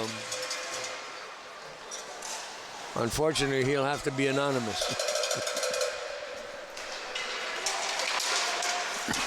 Outside the blue line, I'll tell you, Bill Bannock was very close to getting a holding penalty. You got that right, yeah. Didn't happen. Mole down the left wing gets a shot off the side of the net and the goal stick, actually. Lead pass, tried to get it up ice, finally does, off a stick and going down the ice. This will be icing. 1-0. Smith tells they're the team on green to your left, and of course, to our right, of course, is Hometown Sports, and can't say enough about the local businesses that sponsor sports, even at the Puffer Hockey old-timer level. Well, they buy their tape, they got to get their sticks, right? Yeah, true enough. Skates. So if anybody wonder where Hometown Sports is, that's the old Garden Gear place, isn't it? Yep. There's a shot. Nice shot. Shot by Bill Bannock, puts it in, and he gets it in on goal. How many times as a coach and as a player you heard, shoot the puck, you can't score unless you shoot? All the time I'm watching the attack. Sitting up there, let that shot go. Yeah. Yeah. It's going to bounce somewhere. You got a chance for rebound, whatever. Well, you know what? Lance Ashkiwi was probably instrumental in that goal because he was directly in front of that net. And that basically found the twine because he was bothering Martin Bass, and I don't think Bass saw it. So, absolutely. Nice great. screen. Very good. 1-1 tie. Consolation game, Super Saturday, up ice. Ashkiwi has a chance to try to set it up. Bill Bannock, and Bannock was breaking through center. Puck at the blue line, little hook there. Ashkiwi. Now they're going to get the call. Or is it offside? Vance is getting wound up there talking to the referee about the hook. Oh, there was a hook. Oh, I know, I saw it. Bill Bannock, I don't blame him for complaining. He's being told to get for the face-off. Well, you know what? There is something at stake here. It gets a little more competitive on this day, this Super Saturday, because they're playing for a little bit, not only for pride, but these are playing for the consolation game. There's something here. Picking up the loose puck off the skate, Andy Seaman. Seaman heading for the net, tried nice defensive play by Alan Murray to get his stick on that. Coming out of the zone, Craig Blackwood. And somebody lost their stick. 97, and that's Randy Vogel. Puck off the stick of Craig Blackwood at the blue line, then he finally gets a hold of it. And Ashkiwi just slides it past the goal. And finally, Martin Bass puts his big glove on, stops the play. Doesn't matter at what level you go. I mean, they're going to complain to the referee. Who, me? Yeah. And that should have been a penalty, but. Oh, well. Maybe getting a break, eh? Yeah. Mole at the blue line. I know what you mean. Along with Alan Murray. Mole trying to keep it in, can't. Puck slides out over the blue line. Murray picks it up. Inside his own zone, looking up ice. Long lead pass. Gets it up to Blackwood. Blackwood read it on goal. Tried to get it. It was too long. Got it moved. Coming back and making a really good defensive play. Was Hometown Sports. Defenseman number 12, I think it was. Number 73 who's made that defensive play, David Marshall. So they only got numbers on the back, and it's tough sometimes just to read that number. So got to get the sponsors to put the numbers on. Got to tell them to slow down a bit year, there, aren't they? Security. This game is a lot quicker than you think it is. I thought we'd be. Yeah. Well, they got some steam left in them. They're doing good. You know, they're changing up at the right time, so they're saving their legs that way. But definitely. Definitely paced himself well for you. Got another 23 minutes to go. So Ashkui in on goal. Jared Coop. Coop gets a shot, and Swellinger makes the save.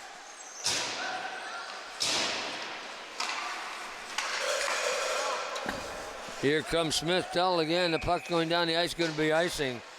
Swellinger made a really good save on that as Camelo came through center, I believe it was, and. There we come on Rogers TV. Pardon me, not Swellinger. Jared Coop. Coop right in on goal. Takes a shot, misses the net. Had a glorious opportunity, couldn't convert. And then I thought Swellinger made the save on the live thing and realized in the replay that he missed the net. So up ice. Coming Joel Secord. Secord gets it back to Andy Seaman. Seaman took a shot, went off the side of the net. Center back out in front. Good play to get that puck out of the zone. Coming up ice, Mike Hutt.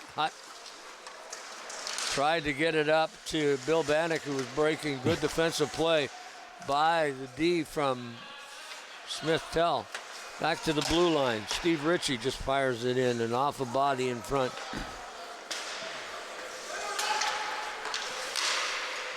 Ritchie, of course, with the CFOS and been in this league for a while, loves to play hockey. You can always see him at the attack games, and, of course, great voice, too. Quite a well-known musician. So. Nice move to keep that Joel Secord. Couldn't get the shot as he fanned on it. Puck comes back, and check out a number on. And, of course, that was Les Fry, and he banged the ice, and he realized that he had missed a glorious opportunity. Puck comes back outside to the blue line. Smith Tell, 1-1 tie here with 20 minutes to go in this period, for this game. Yeah, it's good pace all the way through. It's entertaining. Well, you know that, yes, it is. Have a seat, Gord. I'm going to. It's, every once in a while you have to sit down to change up in the play. Head to the bench, of course, Les Fry. A little frustrated at missing that shot on the backside, so. Comes back out to the blue line. Randy Vogel gets a shot right on goal, and again, Swellinger having a tremendous game. Yeah, he's doing good. A quick of the glove there to cover that puck there, too. Well, that's what he's getting paid for. Well, we got a 1-1 tie, 20 minutes to go in the game now. Yeah. I'm wondering if there's going to be overtime. There could be. They're going to be too tired to play overtime. So, puck comes back outside. There's Jared Coop gets a shot. It just misses. Into the corner after it. Back outside to the blue line. I believe that's Jared Coop. Coop comes back out here to Marshall. Marshall takes a shot off a body in front. Trying to get that loose puck was Craig Blackwood. Pressure right now by Smith Tell. Back outside. There's a shot off a body in front. Picking it up is Brian Mole. Mole lead, long lead pass. Oh, it's a good pass. Ashkiwi had a chance and just a great defensive play. Great pass up to him. Yes, it was. Nice lead pass, but he had a green shirt stuck to him like You wouldn't believe it. And I believe I'm trying to catch his number if he comes back. And that was number 12, Jared Coop, I think, that intercepted that. Not going to be icing because it's going to go to the goalie. And to make sure of that, Mike Hutt just overskates it a bit. And then he tries to get it up ice to Mike Hutt, and it was off the glass of the boards, and Mole again with it. Gets the puck up the wing to Craig Blackwood, and Blackwood just hits it and knocks it off a green shirt, the player, and into the corner. Mole has it in the slot. Mole can't control it. There's a shot and a good save by Martin Bass as he got in there pretty close. No. Face off deep to the left.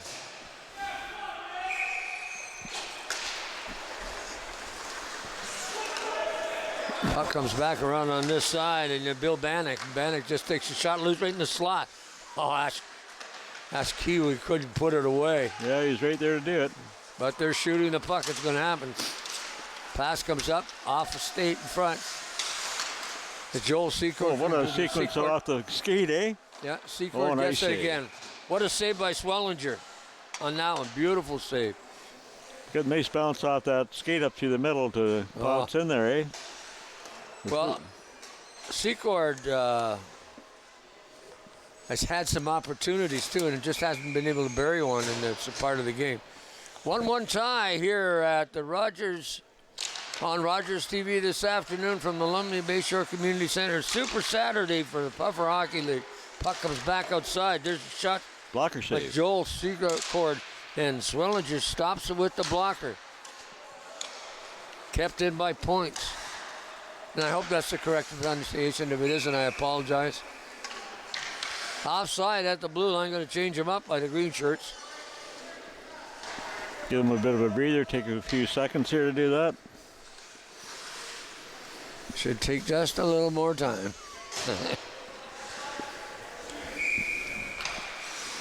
Face off at the blue line. Winning the draw was number 12, and that's Jared Coop. Then the puck slides out of the zone and down ice. Bill Smith after it. Smith has it in his own zone. Stops, turns, looks up, middle.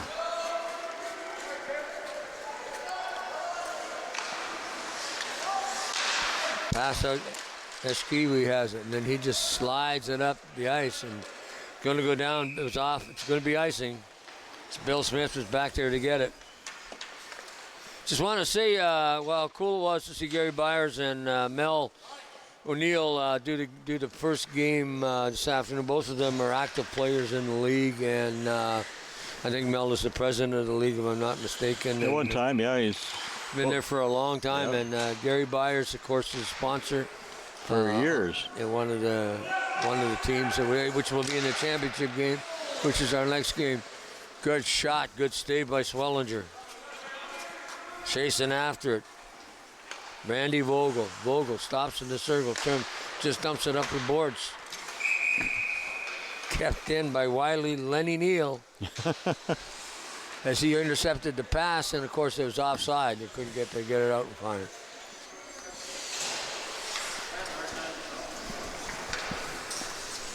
We had a good banquet last night with the teams, down at the Legion. Legion ladies put on a beautiful spread of food. The Legion ladies can't be beat if you want a good home-cooked meal, and all the things I really enjoy. There's a puck off the body and up into the screen. We're going to have a face-off deep to the right. Last night the guys had their ladies at the rink, at the Legion, and got a band called Woodford Dew. Yep. Yeah, it's pretty good entertainment. There's a shot off a leg. Good dance. Yep. Gotta shoot the puck. You can't score unless you do that. Secord gets a shot right off that logo. And Swellinger got that rebound. That puck was laying there. Gordy, is that Carter George in net down there? No. So this guy's he's playing so good. Oh, he's played well because if we kept the shots on goal, which is your job, Well, do you want the? I got it written down here. Yeah. Oh, good stop. Pad save. Swellinger drives that puck off into the corner with the pad. Couldn't keep it up. 19-9. David, you keeping track of that? Yeah. Oh, wow. Puck in the corner, trying to steal it. It does, and that's Joel Secord. Secord tried to get it back out in front, couldn't. Back in the slot, there's a shot, and a good stop. It's underneath Swellinger. He's not sure where it is. And of course. Look at this here. You get there, guy. That Schellinger a bit of a slash, that boy out there, and.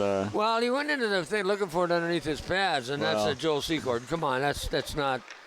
It's not kosher, but not okay. But guys. No, it riles up the D. I've been saying for years that scrum that goes on in front of the net, if you start handing out 10-minute misconduct every time it happens. Yep, no like that, no.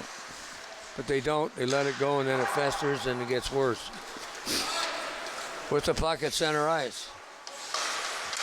Bill Smith put it on the stick. Of the forward, we don't have a number for number 5. That's too bad, so. Keeping that puck inside the line, and he gets it again. Here comes back out. Slides up along the boards, gets it up to Coop, and Coop just slides it inside the zone. And then back out front, centered. Marshall at the blue line. Ooh, a long lead pass, and Blackwood just couldn't get a stick on it. Mole has it. Mole in over the blue line. Nice little move, but that just could not get by. Big number 73, and that's David Marshall. And that was a physical play. I'm not sure whether that was a penalty or not, but. Just a hockey move. Coop.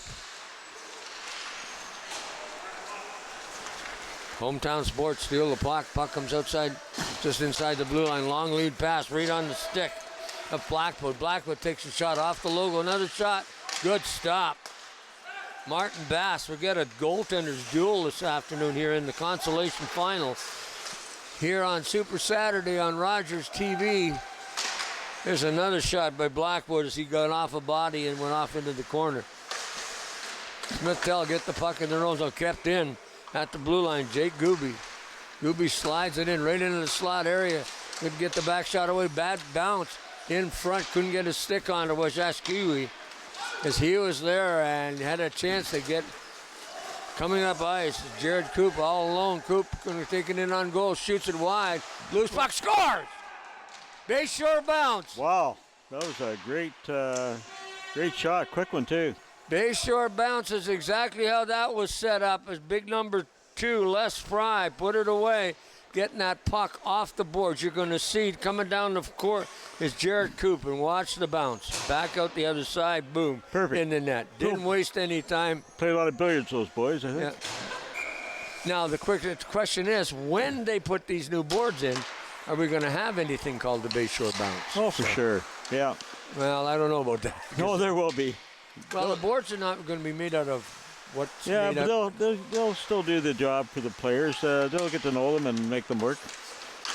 It's your best friend out there at times. Back to the blue line, steered off into the corner by Martin. Martin's having a good game this afternoon, too. There's a shot off his stick as Ashkiwi tried to center it out in front. Finally. I'm just going to throw it right on the goalie. That's a smart move. Get a change. Don't get a stop and play. 10 minutes remaining in this period. Marshall offside as he carried that puck in. Over the season, Gord, what between these two teams, are they pretty even as far as their points go over the year? I'm not sure. I mean, they don't actually keep track of the points during the regular schedule. It's you seem to be pretty competitive, both of them. Well, I think the league was really balanced out nice. Really balanced out really nice. I was talking to Pobuski and Brian, and he basically said they had to make no trades. Teams that's were good. fairly even. That's right too. I heard you know that. how what they do is they do the draft and then they try and even up the teams that are more competitive with each other. Exactly. Didn't have to make any trades. Guys like the teams, and that's what it's all about. So I know the first year we had the league started the first year, there's a lot of movement the first 2 weeks, trying to make it more more balanced. Balanced out, yeah, because there's no sense having a one-sided team. But as it goes, you end up in the round-robin tournament, and your placing on Super Saturday here at Rogers TV is how you do well. 2-on-1, coming back. Nice mole, going to get back to make the play. Oh. Good chance by our friend without a name, number 5. So Ashkiwi, right in on goal. Ashkiwi. He wants this goal. Wrapped it around, put it in the slot, nobody there. Good hockey player, that young man. Yeah, his grandfather played the Junior B Grays up here for quite a few years, way back. Peter. Andy Seaman had an opportunity to put that puck in. Yeah, Peter Akawensi, and it's kind of cool that they say that Pete's been down to watch some of the games, and he might be here today. And he might be here today. Hope so. Class guy. Played some hockey with him when he played with Bruins, and when we had the Videotown Bruins, and there's a shot off a body in front, picked up in the corner by Andy Seaman. Seaman comes back into the slot, takes another shot. And that puck misses the net also. Some pressure by Smith-Tell, but can't get it in towards the goal. Out along the boards, trying to keep that puck from getting up ice, down points. Does get down the ice, fired up. A nice lead pass there, up off the boards. In come, I believe it's number 7, Andy Seaman. Seaman trying to center out front. Off a leg, comes back out to the blue line. Kept in by points. Puck in behind the net, digging for it. Chasing after it over on this side, Joel Secord. Secord gets a stick on it, but he's bothered by 2 red jersey, little backhand shot in the slot area by number 7, and that was Andy Seaman. Through center ice. Whoa. I don't know what you call that. A couple big bodies hitting there. Bill Bannock, and puck went into the bench. Yeah. And if that was you on the bench, you wouldn't give it back. Well, I got 200 or 300 in my garage at home. Still. Yeah. You got your first goal puck in there. I got that when I played in the Industrial League in Toronto. I got my puck from that first goal I scored. And I still have the puck for the hat trick I got in the Puffer League, which is the only hat trick I got in my life. You should have all 3 pucks. Yeah. Well, they were mad when I took the last one. Diz Garvey went, we don't have any more pucks, you can't have it. They fight me for it, Diz.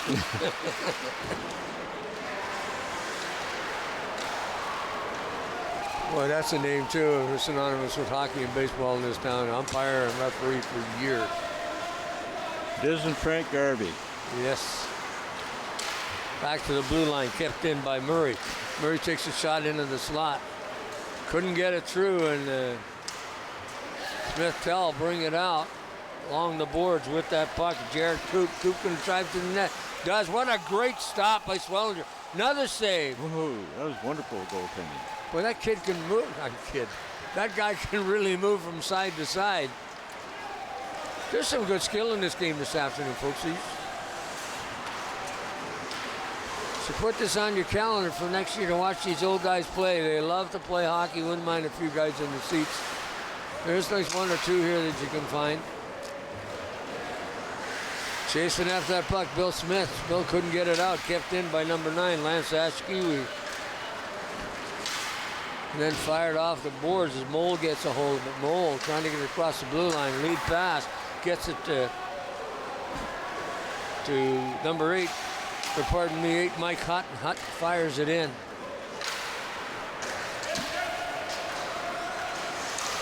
Coming up ice, and that had Les Fry, who's got a goal. Fry can get a stick on Ashkiwi, has it in his own zone, turns in behind the net. Going to pick up some speed, Ashkiwi.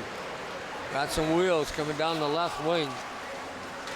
Through center. Oh, nice little slide. Here he comes, shoots. Oh, what a great stop by Bass as he beat Ashkiwi as he was right in Yeah, Skewy was wide open for that one too, and that was a great save by Bassett. Got himself in position to make a good shot and then just got stoned by Martin Bass. Yeah. What a great save that was. And of course, the old goaltender may put that on the screen to see that replay. I'm not sure. But Swellinger, you're getting a picture of him right now on one knee resting. Here we're going to watch the Rogers replay. You can see Ashkiwi gets through the hole. A little bit backhanded, got it to his forehand, and then a great stop. Yeah, Bass came along. Bass made a beautiful save. And that could be the game-winning. 4:09 remaining. 4:09. There's a shot, long heart, into the corner by Jack Gooby. SmithTel.ca, as you see the name on the back of their jerseys. Sponsor this team. Ashkiwi again. Oh, another great stop by Martin Bass. Wow. And Ashkiwi is taking it up a notch because he doesn't want. They know they need one, and this guy can go. And probably guys on the bench said, if you got a chance, move it. And you're going to look at Martin Bass. Marty, actually, he's a rookie in this league, believe it or not. So not sure he's ever been called a rookie before. Loose puck out in front finally, just sliding it over the blue line. Steve Ritchie, little back pass off the boards, just left it wide open for Joel Secord. Secord down the left wing takes the shot, missed the net. And Swellinger was ready. Here they come back through center again. Trying to get through the D, does, and that's number 11, Craig Blackwood. And Blackwood lost his footing and ended up going off into the corner. In the slot, can't control a loose puck. Well, they're working hard to try to get the equalizer. They want to tie it up. Guess we should watch the goaltender, who's now up at the top of his crease. Good pressure. Loose puck in the goal crease and still there, and as referees can see it, so they're not blowing. Finally, sitting on top of that puck, or laying on top of the puck. I almost think that gloved hand come out and pull it underneath himself there, I thought. It's Andy Seam. Yeah, well, I'm not sure he was. He was just outside the crease, and it makes for. That was Andy Seaman, one of the goal scorers for SmithTel. 2-1 here. Time winding down.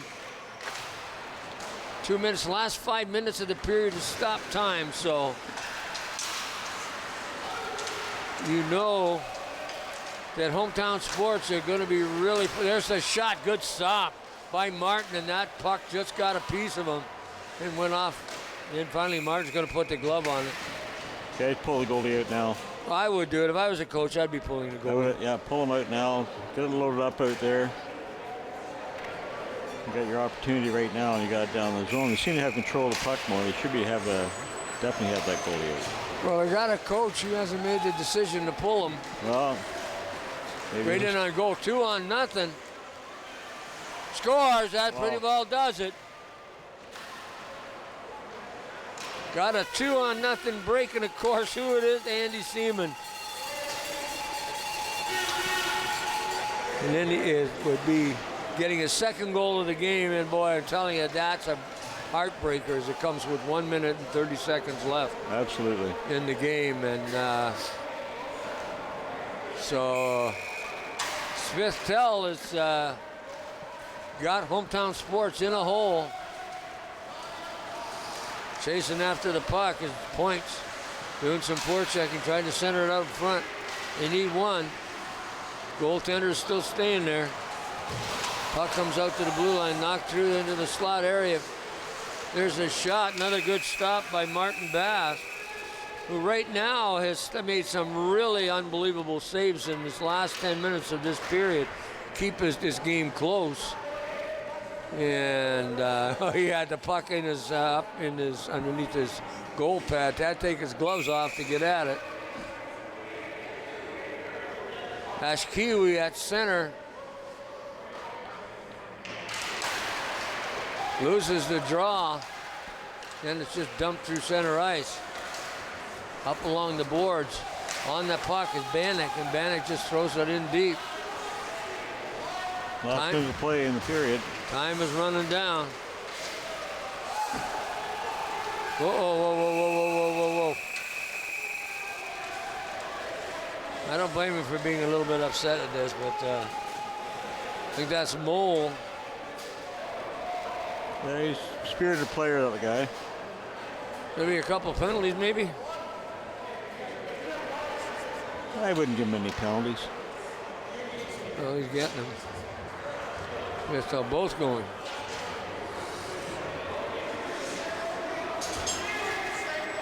You better get in the penalty box, I'm going to throw you out while you're swimming.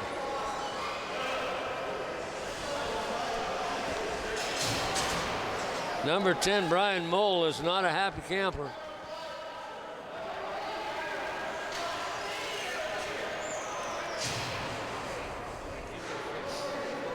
You can see that brewing a little bit earlier in that couple last shifts. Yeah. Steve Ritchie coming off the bench because they're playing 5-on-5 because of coincidental minors. There's a shot. Want to keep it at the top. Finally gets out. Ritchie after it. Ritchie twists and turns, tries to get it up ice quickly. Gets to the Bannock, and Bannock just off the end of his stick. Time is running down, and it looks like SmithTel.ca is going to win this game at Hometown Sports unless they get two in 20 seconds. There's a shot on goal. Good save again by Martin Bass. There's a shot from the point by Steve Ritchie, and I'm surprised they didn't pull the goaltender. Yeah, I think way back there, I think when they were in the other zone there, they should have pulled the goalie and made a couple player line change. I think it would have been a bit of a difference for the final score here. Well, Joel Secord has had a great game this afternoon. Hasn't figured in on the scoring, getting any goals, but Andy Siemens got two. And I missed who scored the second. There's the horn, and the game is over. Wow, this was good. This was a spirited contest. Yeah, really impressed the goaltenders. I was too. Both ends.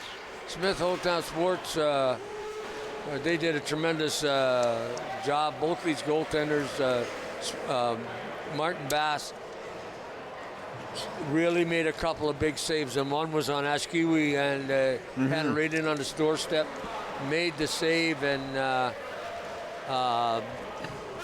pretty well kept the game at a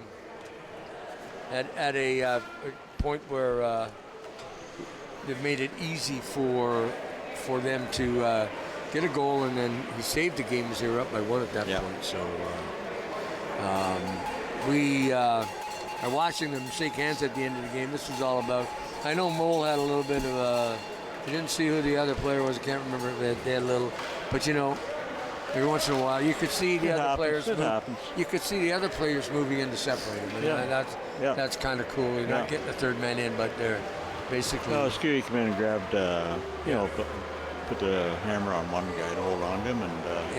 Well, that's what you do. You know, the interesting part about it is the fact that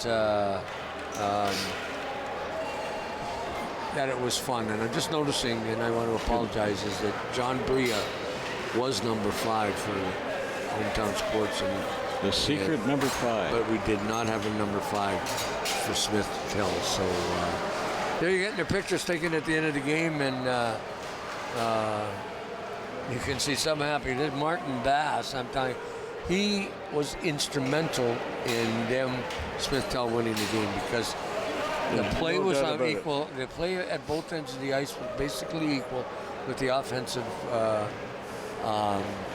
In the offensive zone, but goaltending was superlative at both ends.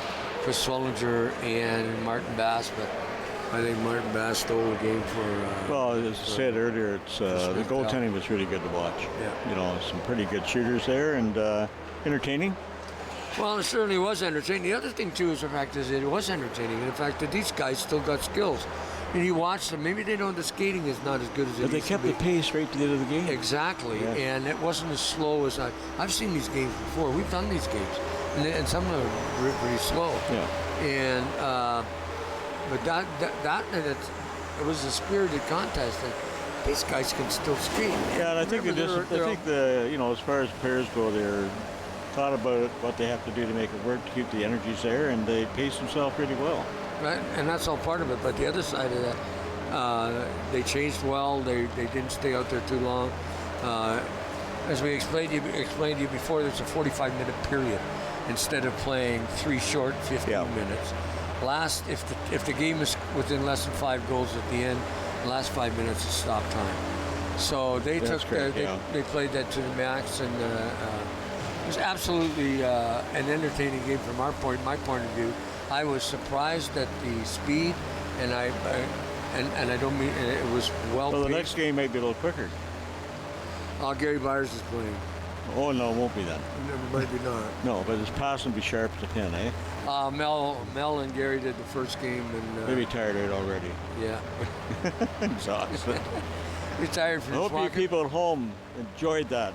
I do too. Yeah, I really do. I hope you enjoy it very much, and I'm sure there'll be replays this week as well through the upcoming week or two. You can catch it again. Well, I believe that we're going to take a short break and take some time off just to catch our breath, because we got another game coming up here on Rogers TV in a few minutes, and Byers' team is looking forward to it, and like I said, Gary did the game before, so folks, just stay tuned, and we'll come back, and we'll get you another hockey game, and it's the championship game here on Rogers TV from the Super Sunday Looking Saturday. forward to seeing you. And here on Rogers TV.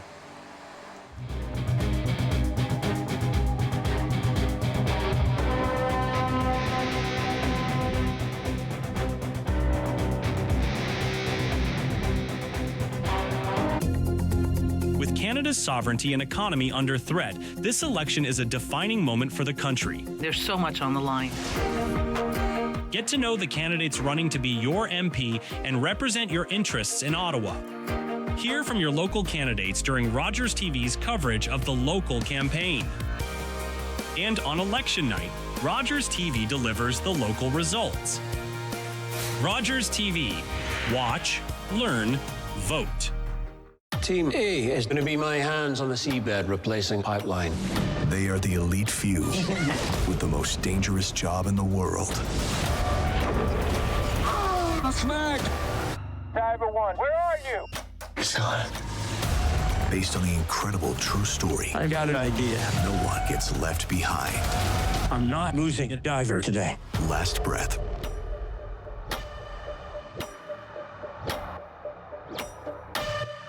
Public transit, garbage pickup, parks and recreation programs, snow removal on your street. How can you stay informed about these and other important local services?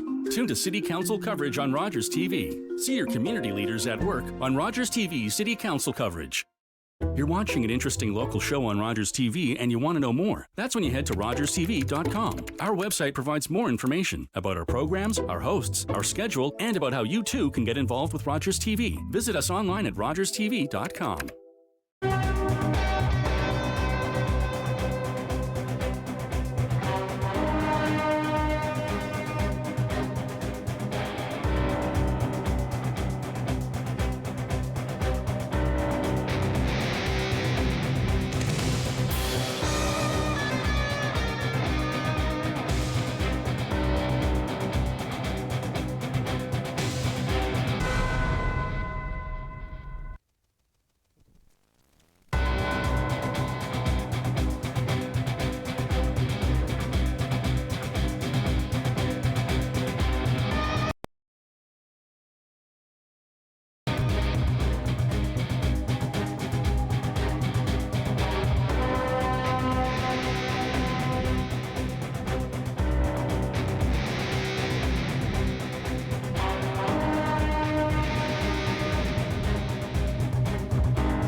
Canada is at a crossroads, facing an affordability crisis, strains on healthcare, and climate change.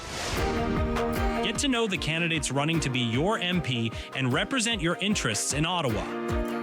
Hear from your local candidates during Rogers TV's coverage of the local campaign. And on election night, Rogers TV delivers the local results. Rogers TV. Watch, learn, vote. Summer days, summer nights, lots of things to do, places to go, and people to see. If you're having a few drinks, be sure to plan ahead and get home safely. We don't want to pick you up. Drinking drivers risk injuries to themselves and others and take chances with their license, their jobs, and their future. Remember what's at stake and choose your ride, whether you're the driver, the passenger, or the party host. Thanks for supporting sober driving. I hope we never meet. Visit arrivealive.org to find out more. Trust me, you are not going to want to miss this. Welcome to the little shop of spring magic, where anything is possible. It's magical. 13 pastry prodigies will create stunning sweets. It's extreme. The baker who's got the magic touch. This is taking me back to my childhood. Will win it most magical title of all, Spring Baking Champion. Now that's what I call spring magic. Never stop. Yeah, we gotta have it. We got the magic.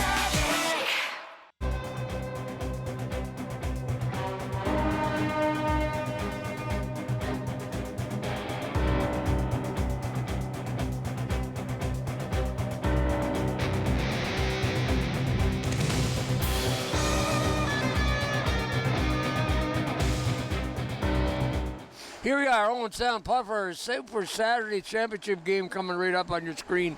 Gary Bias Sound and Lighting, and of course Hobart's are sponsoring the teams this year. So they've been around for a long time. In the league, eh? They Excellent have. sponsor.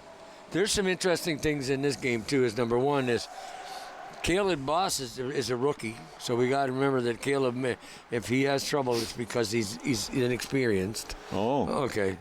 So he must have been good at camp though. They brought him on, eh? Yeah, true enough. I mean, my training camp must have been really tough to crack this lineup. Anyway, the elder statesmen of goaltenders here in Owen Forever guy. Yeah, he was playing in the league when you and I were playing. He came in as a 35-year-old. Yep. He told me today he's 67. I'm going. Oh, he's older than that, isn't he? Nope. He's not. Just his hair is the same color as yours. Yeah. But Brian Plobluski is going to be the starting goaltender for Gary Byers, and at the bottom of the list, his son, Chris Plobluski. Yeah, that's pretty coincidental. It's nice to see. Well, it's kind of see father and son playing. Yep. So it's kind of neat, but generally, Brian's always played consistent hockey in the net. Yeah. Good goaltending. Yeah. He was, and. He's got around us an old-timer team, too. He was out west playing in a tournament for the Canadian Championships for old-timer over 70, I think it was, or over 65. And but, I mean, as far as playing in the Puffer League, he's been here forever. And can't ask for a nicer guy. And obviously is supporting the league and still playing, which is... And we talked about history. We were talking last night with Fred Wallace about the fact that this league has been here for 42 years. And it's not so much, I mean, it's been, the Sports Hall of Fame here in Owen Sound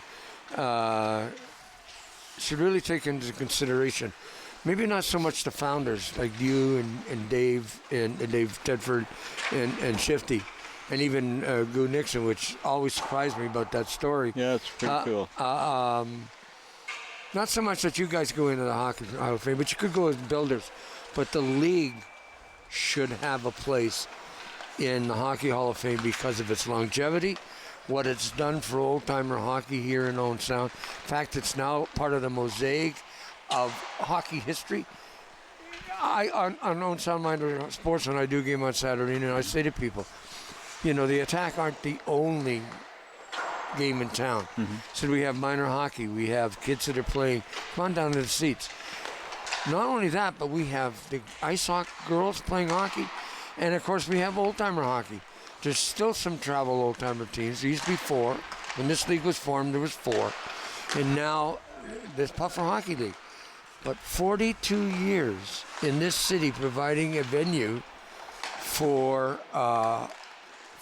old timers, guys 35 and older, who want that one day a week and come out and play with a bunch of guys and enjoy it. And we saw a pretty good hockey game with some pretty fairly skilled players. And I'm not trying to minimize anything, but you got to remember that when you get older, the legs start to go, but the passing never goes, and the shooting.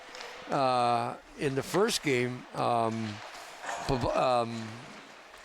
got to think of what his name is. I'll think of it in a minute. Escuri? No, Joel.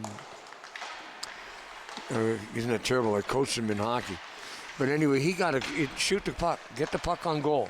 Beautiful shot, bang in the. That makes a difference, eh? That's the big thing. And the passing in the second game, where guys were thinking, they were getting the puck up the ice, putting it on sticks and plays. Seaman's goal was beautiful. I was trying to get invited Dick Arthur and Harold Sutherland by email, but I never got a response. But I was hoping to have them up here today for the interview. They're both old-timer hockey puffer guys, and Sudsy and Vic and I played together in the Traveling Old Town Senior Old-Timers and for years, and they both turned 80, and they're still both back to be playing. Well, they're right up in the Sun Times on both, and that's pretty spirited stuff, you know. Well, the one regret that I have was I damaged my knee. I damaged my knees from playing football and hockey and baseball. But the last time I was playing slow pitch and the knee went out, and I never played hockey again. I was always hoping that I would come back or would come back. Yeah, you missed it. Never did. I really, really missed it. And but the final straw was the fact is I wasn't playing anymore.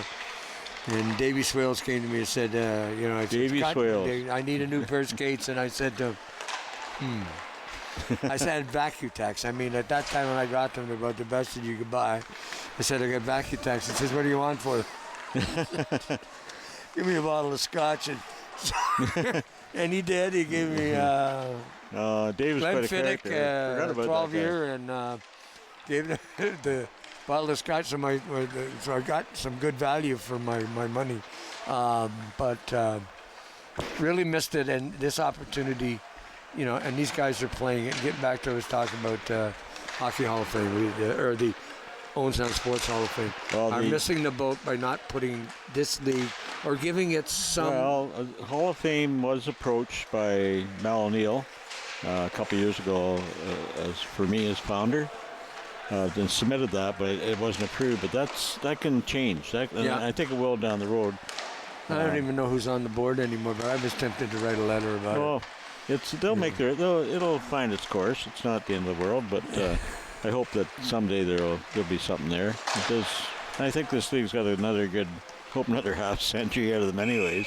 Guys are growing into it every year. Well, getting back to, we talked about the hockey in this town. We've got minor hockey kids playing sport. We've kids that are playing junior B. We've got kids that are playing junior A. We've got some kids playing AAA. They're down country. Ryan Cranny was drafted last year with a lot of guys walked Windsor. Into pro too. So you've got by Windsor. So you've got a base. These kids may come back from college, even though I say that one of our greatest exports is our youth. But they come back and they play, and then there's got to be something for them when they turn 35 years old. All you got to do is look at it. Chris Babusky, Randy Campbell's kid in the last game. Randy's turning 80 today up in Lion's Head. It's his birthday today. Yeah. Yeah, and Randy and I, we teamed up quite often in games over the years. Played in the Puffer League. Just a class guy. I love Randy. Good guy. And I keep in touch with him quite often. So, but I mean, you look at, the kids that, there's two kids in this league, and boy, this is terrible, but Wakeford and Joel, that's horrible. Not Joel Horrible. No, it's not horrible. No worries, the game's going to start here, my boy. It is. Fans at home, maybe kick back and enjoy it. Go get your favorite beverage, make yourself a ham sandwich, and just sit back there and enjoy this thriller coming up. This is for the final. It is. Byers, orange team on the right. Looks like the North Star jerseys. Let's just go through those numbers sometime to get a chance. Just put the names beside them for fans out there. Hobart's, Byers in orange. Puck gets up to Ellis. Ellis just slides it back to the blue line. Right on, tried to get the stick. Chris Pavlovsky. Pavlovsky back into the corner, doing a little bit of forechecking. Trying to get control of the puck. Almost does. Gets it in the circle, turns. He's desperate for one. Oh, he looked. He tried to get it up to Mark Walker as Walker slides it off in front. Kept it in the blue line by Brahman. Brahman just throws it back in. That's a good idea. Stop the play there. He's getting pretty well bombarded, wasn't he? Goaltenders for Hobart's is number 30, Ian Tilley. And, of course, Brian Pavlovsky playing with that orange jersey on at the far end, wearing number 1. And talked about Brian and his longevity. And if I had to kneel down like he does constantly on the ice, I would have to get somebody to help me up every time. But he can do it as a goaltender. And Tom Juffs got it in over the blue line. Puck comes up, slides it off the boards. So Curtis there, I think? Cliff Curtis. Chatsworth Farmer. Tom Juffs tried to get it out, couldn't. Puck kept in by Hobart. Loose puck in the circle, just missed Pavlovsky. There's a shot off. Had a glorious opportunity with Sean Ellis and put it high, wide of the net. And because he knew that Pavlovsky was kind of going down, and there's a shot from the blue line by Ralph Harding, and it's off a body in front, slides off into the corner. Come around this side of Pridham. Pridham has it. Centers it, tries to center it, can't, gets it back to Pridham, comes back out to the point. Ralph Harding. Harding takes it. And then stealing that puck as it got off the stick, Joel Carter. Mark Walker. They changing them up.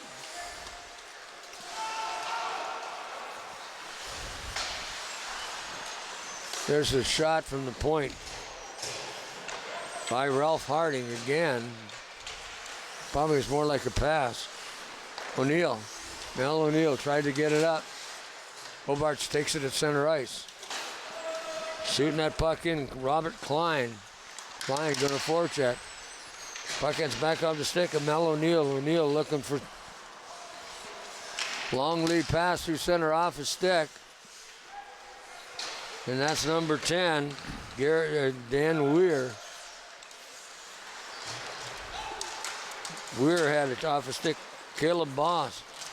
Weir has it. Weir shoots it off the body of the defenseman in front of him. Chasing after it right now. Slides across ice. Just a nice little pass up off the boards to Caleb Boss, and Boss tried to get it in.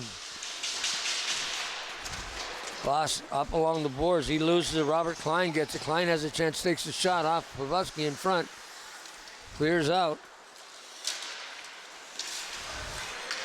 Puck comes back. Dan Weir has it in his own. Weir looking for players that are coming off the bench. Weir's going to carry it.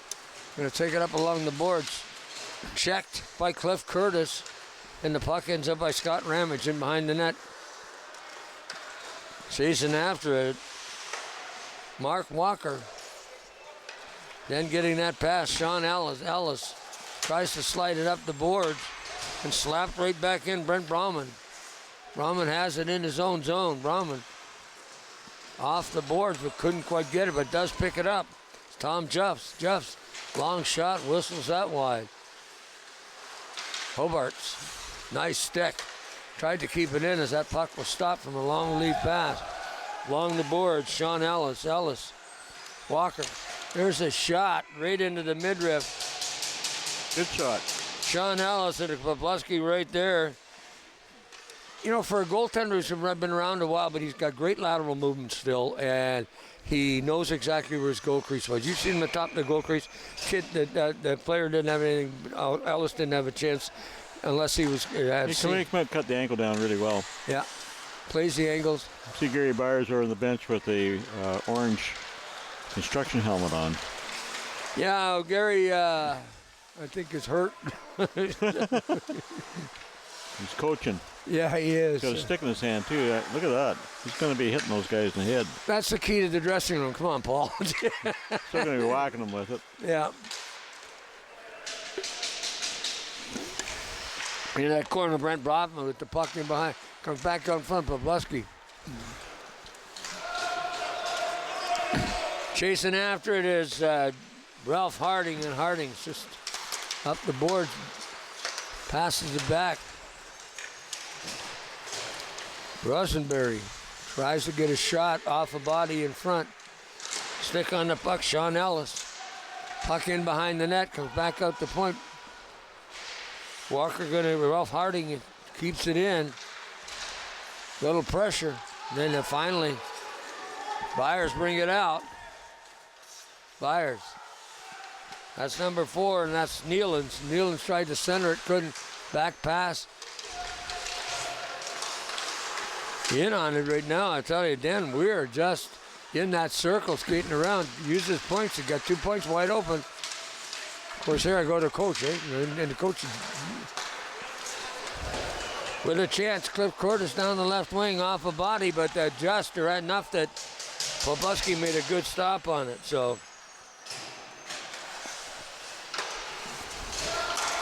the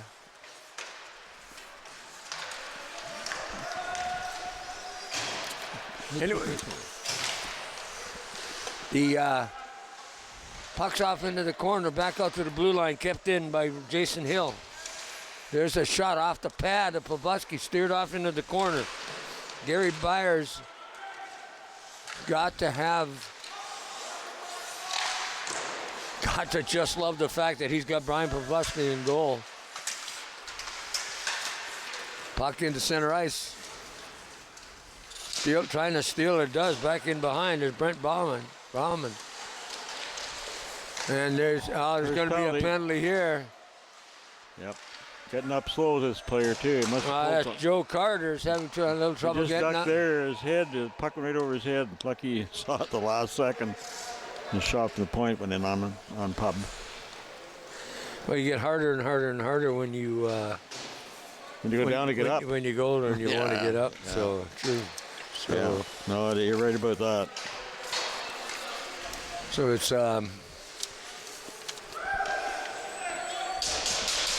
but I'll tell you, saw that play and the penalty. Face-off is coming up to center ice. No penalty. Oh, are you sure? I thought there was. No, they got the goal. Hobart's got the goal. Oh, okay, I got you. So I was wondering why there was no call, and then realized I didn't see the puck. When we got the replay was on TV, folks, and we were watching what was going on the ice, and we didn't. It was a very quiet goal, I'll tell you. Puck at the blue line. James Pridham tried to slide it up through onto the stick of Harding, and Harding got up along the board, then fired right back in quick. Chasing after it is Scott McIntosh. McIntosh loses his footing and then smashing into the board. I'm surprised he got up. He practiced that at home, too. You never know, eh? Yeah, Mel O'Neill. Mel O'Neill with that puck, and it comes back outside. Marshall. Ralph Harding, pardon me. Hobarts has the puck in their own zone. Finally just sets it up. Little pass up along the boards, chasing after it. I believe it's Kent Hayward. This pace not as quick as the second game we just watched. No, you're right. Gonna pick up that loose puck on the far side, and that's Rod Cayley. Cayley just slides it right back up. Tried to get it up to James Pridham, coming through center ice. There's a puck come back. There's the centering shot off a stick in front. There was, of course, a Hobart stick. Stealing the puck, Rocky Nealons. Nealons gets it up to Tom Juffs, and Juffs just dumps it off into the corner. Rod Cayley has it. Through center ice. Getting a hold of the puck, but and of course Dan Weir had a chance to pick it up, but Puck's going to go down the ice, but there should be no icing. They're not. Said it tipped off somebody. Almost pick up the pass off the boards, but off the heel of his stick. Whoa, that was close. Yeah, those hurt. I know they do. That's Chris Plebusky. They got it's in the net. I think he got her. Yeah, I think it was Plebusky. He made a great move there. Get inside. A little rebound came out to him, I think, and he went by the corner. You're going to see it on the Rogers replay. Yep. It's Plebusky. Going to take it in across the blue line. The inside gets some room and gets some space, and then he got the rebound and stuffed it in. And behind him, yep. No, it's pretty smart, pretty quick hands. Ties the game up, 34 minutes in the game remaining, as we've told you folks that are watching at home. 1 45-minute period. We're going to see the first goal that they scored, and we're kind of quiet. Oh, it's out of the corner. And we didn't see that at all. No, we didn't. I thought it was just a stop and play. And a penalty maybe being called then, eh? We were thinking. Yeah, exactly. Yeah. And, of course, when the goal was scored, the penalty was null and void, so there was going to be no penalty. I just wonder why they sent her out. Yeah, we missed the beat in that one. We did. Apologize. Might get half our paycheck out of this. Well, no, not really. We just put it up to be rank amateurs about which we are. Darn right. Gary Byers Sound and Lighting, a sponsor in Puffer Hockey League Hobart. Of course, they make industrial dishwashers and stuff like that, and stoves, and been around forever. There's a shot, good goal. Right over the shoulder, or maybe just between the stick and the just underneath his shoulder went in there. Number 11, Joel Carter, steps over the blue line, and he's just going to let it fly, and he's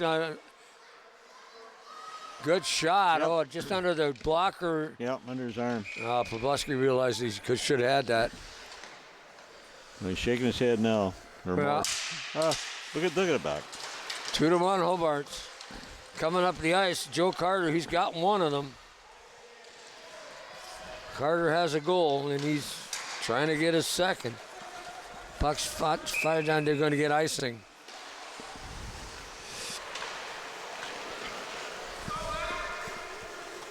But you know, it's you're right about the pace is picking up though. Yeah, it is starting to. Yeah, it's starting to get into the game. Well, you got a 2-1 game now. Both teams got two lines and. Yeah, they should be fine. They and two defensemen. Yeah, they made up bus legs, eh? Yeah. One team. Yeah, one team came from the east side. Yeah. One team from the west side. Got bus legs. Yeah. There's a shot. Good save by Plebusky on that. That was a good save.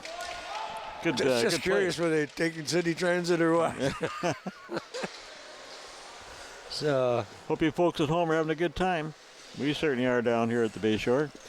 Well, we were saying during the intermission that between games that I've always said the attack aren't the only games in town. There's all kinds of hockey being played if you enjoy the game. I've been fortunate from Rogers to be able to come down and watch minor hockey on a Saturday afternoon and then get to do this, something that I enjoy too. And I believe this is the last minor hockey telecast on Rogers TV this coming Saturday. This Saturday today. So usually the program is weekend in Rink, and the last day today here is Super Saturday from the Old Town Puffer Hockey League, but still under that same umbrella to come down and do hockey here at the arena. And I see the empty seats sometimes, and especially when kids are in playoffs, people want to come down and see some pretty decent hockey. It's here. So you can't say enough about it. And Rogers brings you all that hockey to you, so you stay tuned. Mark Walker down the left wing. Walker trying to cut inside, does. Gets the shot. Good save by Ian Chilly as he's right Johnny on the spot. Hobart having trouble in their own zone. Puck center right out in front. Good play to break that up and then lead pass. Up to Dan Weir, or pardon me, Sean Ellis, and Ellis goes right loose puck in the goal crease. Puffer knocks it away. Oh, good defensive play by Rocky Nealons as he got back. Rocky will do it to you. Yeah. Anybody. Here comes Pobluski up ice. Gets round, gets the shot, and I believe it went in. I believe that went in before the net come off the moorings. Did the referee signal? I don't know. Didn't see it. But I wonder if... it'd have to win before it come off the moorings. The shot had already gone. You got a replay, and that'd be nice to see. Oh, we're more than likely to get the replay from, but they're bringing the puck outside the blue line. Oh. So I guess the goal didn't go in. I thought it did. You're going to see it on Rogers' replay. And the overhead. And you're going to see it come back in. No, it didn't. Good call. Yeah, good call. It did cross the line, but the net was off the moorings and moving. That was a good replay from up top. Thank you very much. Yeah, thanks, staff. Mark. That's our production crew, Mark Perry and the boys, doing a great job this afternoon, as always. And, of course, on Tuesday night, they will be bringing to you Attack Hockey and of course, the Attack took it on the chin last night. Tomorrow afternoon. Tomorrow afternoon is the 2 next o'clock. one, yeah. Yeah, in London. Be on Rogers TV from London. That's correct. But home game will be 2 o'clock. It will be Tuesday night, 7 o'clock. I got tickets. I'm going to be there. Same here, Gordy. We'll see you there. Mark Walker in the corner trying to send it out. Walker's still on the puck. Tries to send it off the body in front. And that was big Rod Cayley as he was just standing in the way. Puck comes back outside. And, of course, this Brodman takes a shot. Loose puck. And they're not sure. They got it. Wow. They're saying the referee should go in. It didn't look like it to me. Like I thought Tilly had it. We're on a bit of tougher angle up here to see that. Definitely went in. And that's Chris Pobluski ties it up 2-2. And there's 28 minutes remaining in this 45-minute game. And here you're going to see the overhead. There's Pobluski in front, loose puck. Reaches back with the stick, backhanded. And it slides in. Oh, just gets over the line. Got the goalie on the right leg, inside the thigh area, and in behind him. Chris Pobluski saves his dad because they gave up that last goal that he was not happy with. So 2-2 tie, anybody's game, and penalty coming out here, I think, possibly. Interference call. I think so, yeah. Where's the ref here? Yep. We can catch who the number is, but it is interference. Number 5, I think. Number 5, it is, you're right. Jason Hill. Another Chatzer farmer. Big, solid defenseman. Yeah, and hell of a nice guy, too. He's Holstein milker. There's a shot by Brent, pardon me, somebody we don't have on our list is number 12 either. So anyway, they got us on lineups, and every once in a while we run into that where there's a player missing. So his name is Kemper. Kemper. 12 is Kemper? Yep. I better write that down so I remember. Luke Kemper. Kemper is number 12, Gary Byers' team. Kemper at the blue line. Just dumps it back. Picked up by Pridham.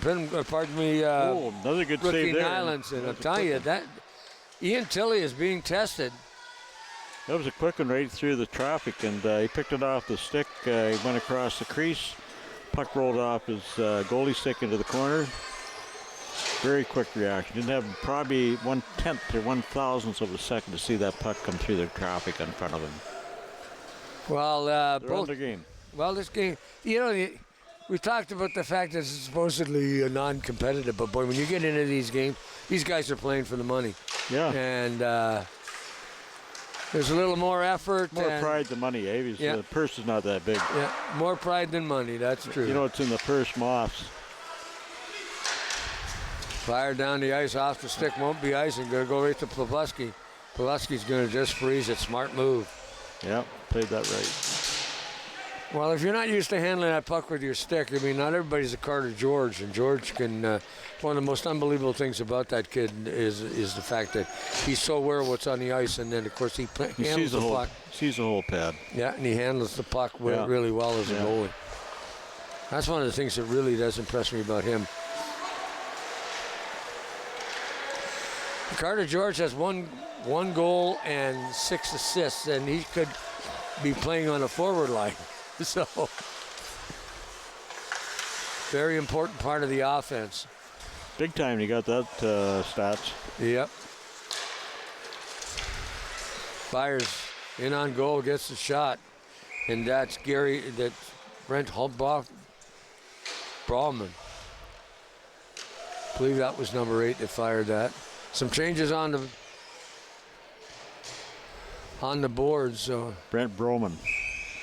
I'm surprised that Byers doesn't have a hockey mask on that's construction. He's getting ready to go to Halloween party after the game. Dressed up there like.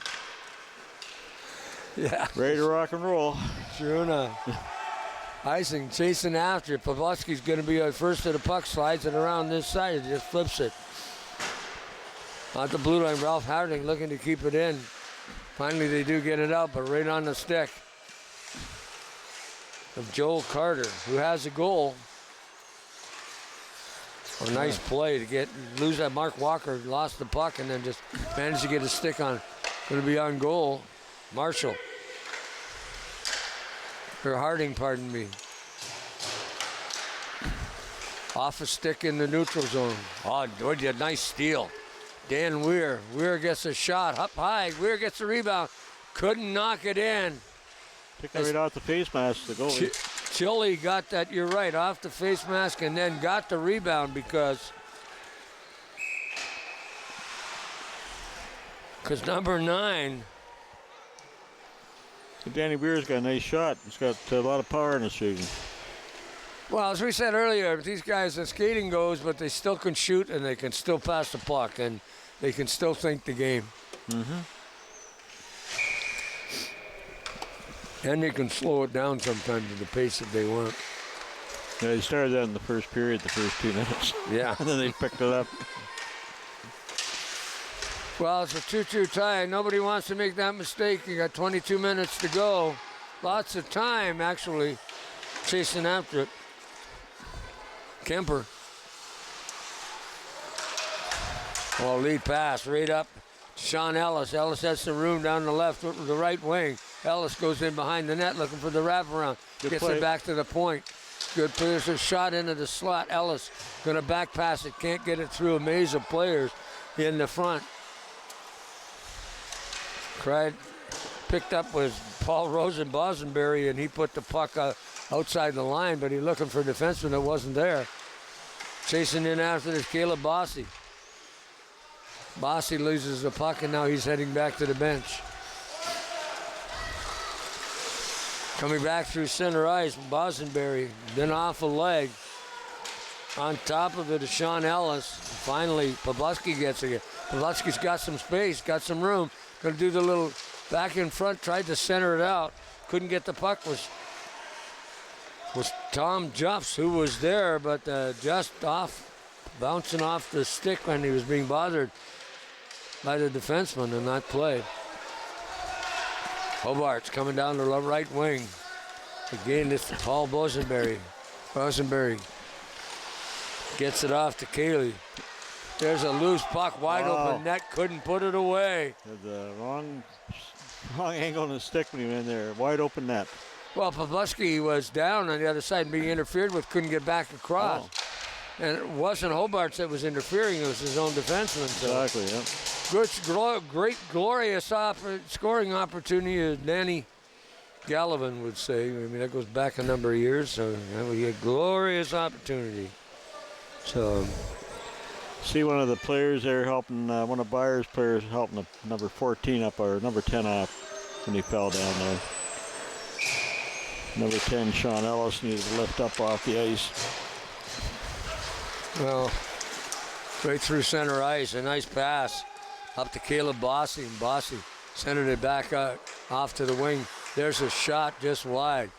Tried to keep it on the boards. Rocky Nealons does and puts it on this side after it. Kemper tried to send it out in front, does, but Ian Tilley again, Johnny on the spot, steals the puck. This is the championship game. Either going to go to a shootout or they're going to go to at least a 5-minute playoff if it stays tied after 2.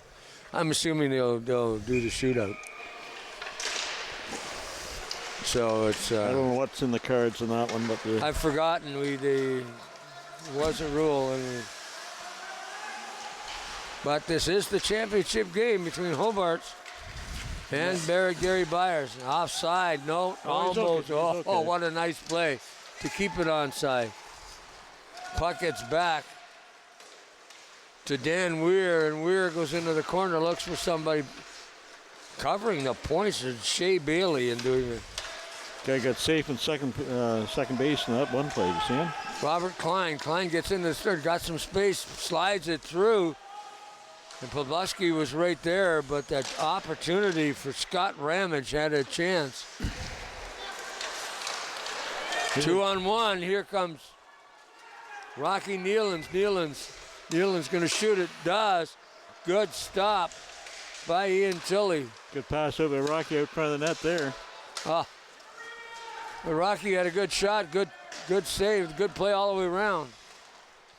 Pavlovsky gets the puck in behind his net. That's Chris Pavlovsky. We pass it up. Pavlovsky gets it again down the wing, and he's taken out. There's got to be a penalty there. They're in the wall. Got to be a penalty there since no contact. That was a good body check. Yeah, it was pretty nice. Well, it's not something that you want to do at the last of a championship game when you see the hit there, and it was I think it was deliberate. Yeah, he took the rim away on him, that's for sure. You see him chuckling as in the penalty box. Didn't quite get to catch the number. Who's in anyway, power play for Gary Byers. There's a guy in front, and and that's Kent Hayward, and Hayward just parking there. Tried to get it out, does. Picked up at the blue line by Shea Bailey, and Bailey. Actually, that's Brent Broham. I think it was Cliff Curtis who did that. Yep. Yeah.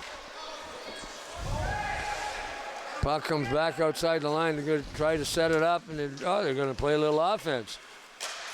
Then a long shot, stick on the ice. Pavlovsky makes the save, just dumps it off, gives it off to Brent Broman. Broman down the wing. Broman gets some room. Ooh. And then somebody else loses their footing and have no hit on that, but just. Well, that guy's a little bit hurt down the corner there. Well, he thought there should have been a penalty on that. And,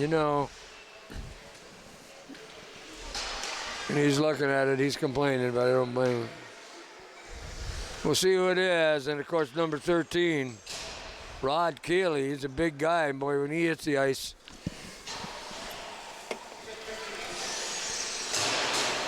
They're coming up to meet you really fast. Still on the power play is Gary Byers, sound and lighting. Just missing the puck was James Britton. Gets it back across to this side. Nice little move through center ice, and that's Mark Walker. Walker tried to get it off to the wing to Tom Juffs, and Juffs couldn't handle the pass. Goes back to the blue line. Picking it up, Mel O'Neill. O'Neill has a chance, takes a shot off the blocker. That was labeled. He was after that corner. He certainly was. Yep. Stick side, high. Ian Tilley or Tiley, I'm not sure exactly what the pronunciation is, but 2 L's makes it Tilley. Oh, get the puck right back. Puffman made a mistake. Oh, saved his bacon because he made a nice stop on that play after giving that puck away. Pavlovsky, rare mistake by. Didn't go in though, Gordy. Hey? Didn't go in. Yeah, no, it didn't. Well, you're right, though. Recovered nicely to make the the guy was save. skating pretty hard in there, too, so the speed he made have picked that up. Walker along the wall. Walker along the boards down the left wing on his wrong side. Coming in on goal. Walker had a chance and then steered off into the corner. Couldn't keep it. Going to get it But there's Sean Ellis. Sean Ellis coming down the left side. There's the shot, and of course Pobluski comes up big time. Pupper makes that one. Big time. 15 minutes to go in this contest. Still, we're looking at straight time until the last 5 minutes. That's what's going to happen in this game. Last 5 minutes will be stop time. That helps a lot. And we'll see what happens. Face off to Pub's right for making really good stop on that play. That was quite a Curtis shot. under the penalty box now for that big hit on the on Chris Pobluski. That's why Gary's got that hard hat on. He puck went in the net there, right off his head. You see that? Well, I coached for 11. A lot of you never had a helmet on behind the bench. Well, yeah. Of course, kids never. Gary's quite the character. Those guys really did. O'Neill and Byers did a nice job in that first game, and they wanted to do that. And it's kind of neat that the two old timers can up and do the game in the afternoon. Puck right into the slot area right after it. Of course, that's Caleb Boss. Boss, loose puck. Cayley takes it. Cayley slides it up. Tried to slide it up along the boards. Couldn't get it through the circle. Finally, they get it out. Off the stick. Nice play. Sean Ellis. Can't get out front. Ellis just off the end of his stick, put it into the corner. Curtis is in position out there. Let one go over the net. Loose puck again. And that's Sean Curtis knocking the puck over the top of the glass in the net. Sean Ellis. Kept it in. It was Ralph Harding. There's a shot across the bow, and it couldn't. Harding in the slot. Little backhand shot. Puck bouncing around. Never hurts to puck again. Steered into the corner by Pobluski. Chasing after it. Bosenberry. Another shot by Ralph Harding and then blocked at the defense. That's good. Nice little play there, eh? Dan Weir, Weir has it coming down the wing. There's the shot off the iron. Weir and gloved it. And I think that Bosty's had a little bit of junior experience one time. Junior C or something. Like he's got some pretty good play out there. Yeah, I think so too. And you see him pick the puck into corners. Could have played a little bit more than that, like B or. That was a good shot. And it was labeled. And of course, that was two scoring chances in the same chance. Byers, a little bit of pressure, comes back to the blue line. Broman got it through, but off a body in front. There's a shot off a body again, and that's James Pridham as he hit a pad. Loose puck in the slot. Finally, they get it out, but corralling that puck is Broman at center ice. And then here's Pobluski coming in over the blue line. Pobluski stops. Nice, the puck nice little move. Gets it back out in front. Nobody there. Tom Juff's in the corner. Gets it back to Pobluski off the body. And the little hook there. Oh, wait a minute. Speed wobble there. He's looking at the referee, and I think he had a call for that. Shooting it down the ice, Jason Hill. This side, picking up Caleb Boss. Boss tried to get it up to Mark Walker, who just missed him with the pass. In behind the net, Jason Hill. Hill just slides it up along the boards. Trying to get through the does as he dances Caleb Boss. He gets down the blue line, then passes it out in front. Nobody there.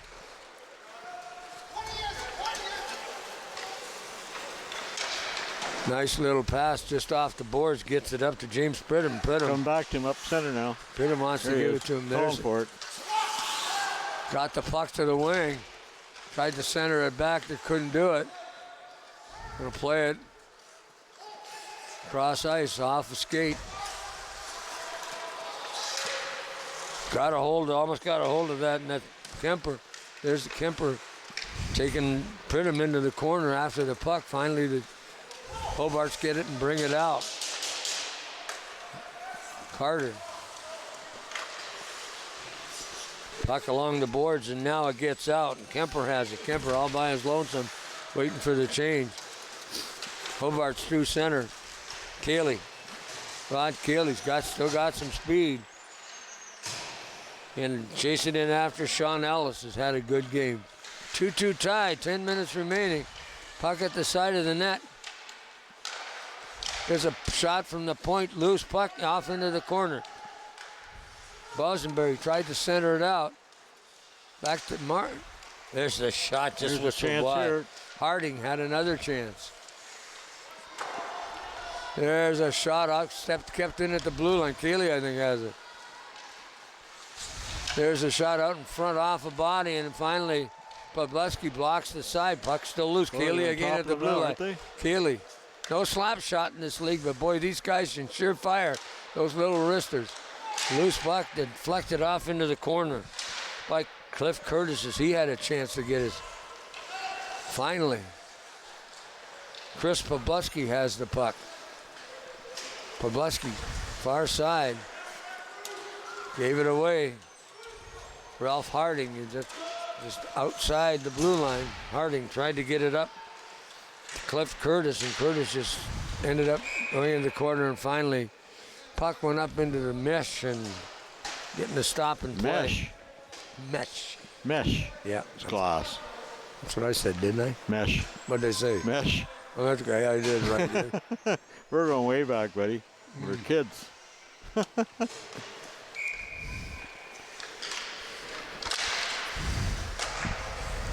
Back to the blue line, couldn't keep it in, was number 5, Jason Hill. Gets control, but just fires the right back in. And of course, it would have been offside, so Pupper wasn't worrying about it, and that's the went on the net.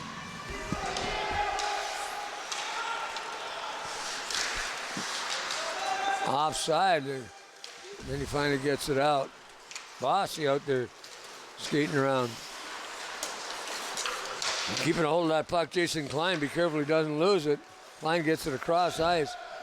Onto the stick of Scott Ramage, and Ramage takes the shot. Pupper has to make it stop. 2-2 tie. 8 minutes to go in the game. Well, it's a championship game. It's 2-2. It's from Rogers on Rogers TV this afternoon. And I just want to say what a great job the crew has done. We have for one of the best volunteer group of camera people in Ontario with Rogers groups and areas. And Mark Perry, of course, the producer on Rogers TV. Now, Mark Perry was a great goalie. He still is playing, is he? I think so. Man, that guy's a good hockey player. Yeah, he was a good goalie. Oh, I enjoyed playing. We were talking about playing Puffer, and he said because of the attack, he couldn't commit to this league. So. That's right, but he certainly played. Well, we played a lot of pickup with him. Yes, he did. Obviously, Joe Carter had a chance, and we're getting a whistle. Contact. Somebody's getting a penalty here. 2 minutes. That could be a critical penalty. Now, yes, you're right. Hobart's goes on the power play. And they've had a little bit of the edge to the play, I think, in this last. That's Dan Weir in the penalty box. Not a time I think they called that penalty 2 minutes for looking so good. No, I actually got it for interference, just as you know. I know. But if he looked good, if he looked better, didn't help him. Puck comes back out to Harding. Harding slides it over cross ice to Keeley. Keeley tries to get it on the stick. Sean Ellis. But staying with him is James Pridham, keeps the puck in. Now we're getting a whistle. And face off outside the blue line.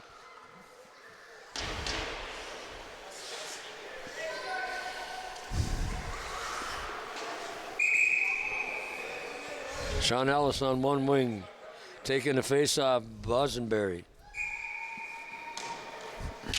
Harding on one defense. Bosenberry wins the draw. Can't be giving that puck away and you got it in their zone like that. Yep, Cliff Curtis, same man that skating that puck, Ralph Harding. Harding gets it. Got to be careful you don't give it away. This is the guy out there you don't want to give it to, because he can make you pay. And he's having trouble getting through the zone. I don't know whether it skates or somebody put a stick on his. Stick went on his skate. Yeah. He's off balance and that happened. Off the stick. Sean Ellis, and back in behind the net, picking it up. Brent Bowman got it out over the blue line. They're still on offense. Taking that puck. Rocky Nealons. Nealons shoots it in. Nealons chases it back in as Mark Walker had a chance to get the pass in the circle. Pabuski has it in the corner. Stops, turns. Kills some time. Loose puck in front. There's the shot. Just missing. Was Mark Walker had a great scoring opportunity in front and then put it upstairs and missed the goal and could have got the shorthanded. Keeley has it. Brings it over the blue line. Off a stick and then finally just knocked it out. It's Brent Broma just, I'm not going to fool around with this anymore and throw it down the ice. Still on the ice, killing that penalty. Mark Walker. Now they're changing up. Pavelski heads to the bench. 4:30 remaining here in the end of the period. Of course, one of the unique things about Puffer, they play 45 minutes, 40 minutes straight time, 5 minutes stop time if the score is less than 5 goals. 2 minutes stop time? The last 2 minutes of stop time, I thought it was the last 5, so. Yep, clock's still running, I was wrong.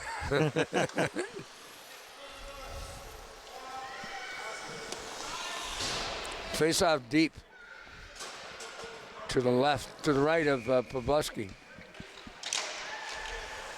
Winning that draw, Dan Weir. Puck comes out this side. They've got a penalty to kill, but they're going to do some offense, I think. Here comes Dan Weir. Weir's got some room. Weir's going to pass it back. Unfortunately, I think he should have shot the puck and let the goaltender use the rebound to. Best play to kill a penalty. Play it in the other end. Dan Weir in the corner. Hobart's having trouble getting out. Penalty. They're going to call another one. A bit of a slosh. I just give, if I was these guys, just hand it off. Just give it to the orange team. I would have handed it to him right there. Cause this guy went back and sloshed him. Yeah. Boys, you're getting too excited here. We're getting the double? No. Just one right here. Yeah, that's a trip. I thought it was. Two-hander. Yeah. Nothing. A lot of force be with you. But they're down. They're down. Oh no, the penalty's over. So they've got. This is the second penalty started. Got to play the last part of this game shorthanded. Back to side, Harding. Got it over to Keeley. Keeley tried to throw it through off a stick. There they go. Shoot it down the ice. Pavelski's going to forecheck. Pavelski almost stole the puck. Finally he did. He's still on it. Pavelski turns in the circle. Tries to get a shot on goal. Went off Keeley as he tried to set it up. Long lead pass off the boards. It's okay. On the far side, Bosenberry has a chance to get it. Does. Backhand shot. Great stop by Pavelski again. Loose puck in the goal crease. Still there. Keeley shoots, scores. Kent Hayward. Number 13, Rod Keeley got it. And yeah, that was a major league shot. And let's see. Pavelski makes 3 saves in a row. And then it comes back out to the slot area right at the top of the circle, and boom. He didn't even get excited. Hey? Just another day at the office. Yeah. 1:42 remaining. Costly penalty for Byers Sound and Lighting. Pavelski's coming to the bench.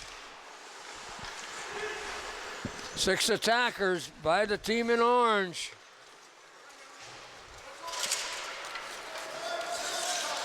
Oh, nice play by Pavelski to get back. Definitely. Great play. No call. Danny Weir might just tie this up. Caleb Bossy. Bossy loses the puck off a skate. Pabluski put his stick on and has a chance digging after it with Ralph Harding, and Harding gets it around this side, and not enough to get it down the ice. Yeah, Cliff Curtis put it up there. Take the heat off this end down here. Rocky Nealons gets it up to number 10, and that's Dan Weir. Weir trying to get through the line, can't. Off the boards. That's going to the net if he doesn't get there first.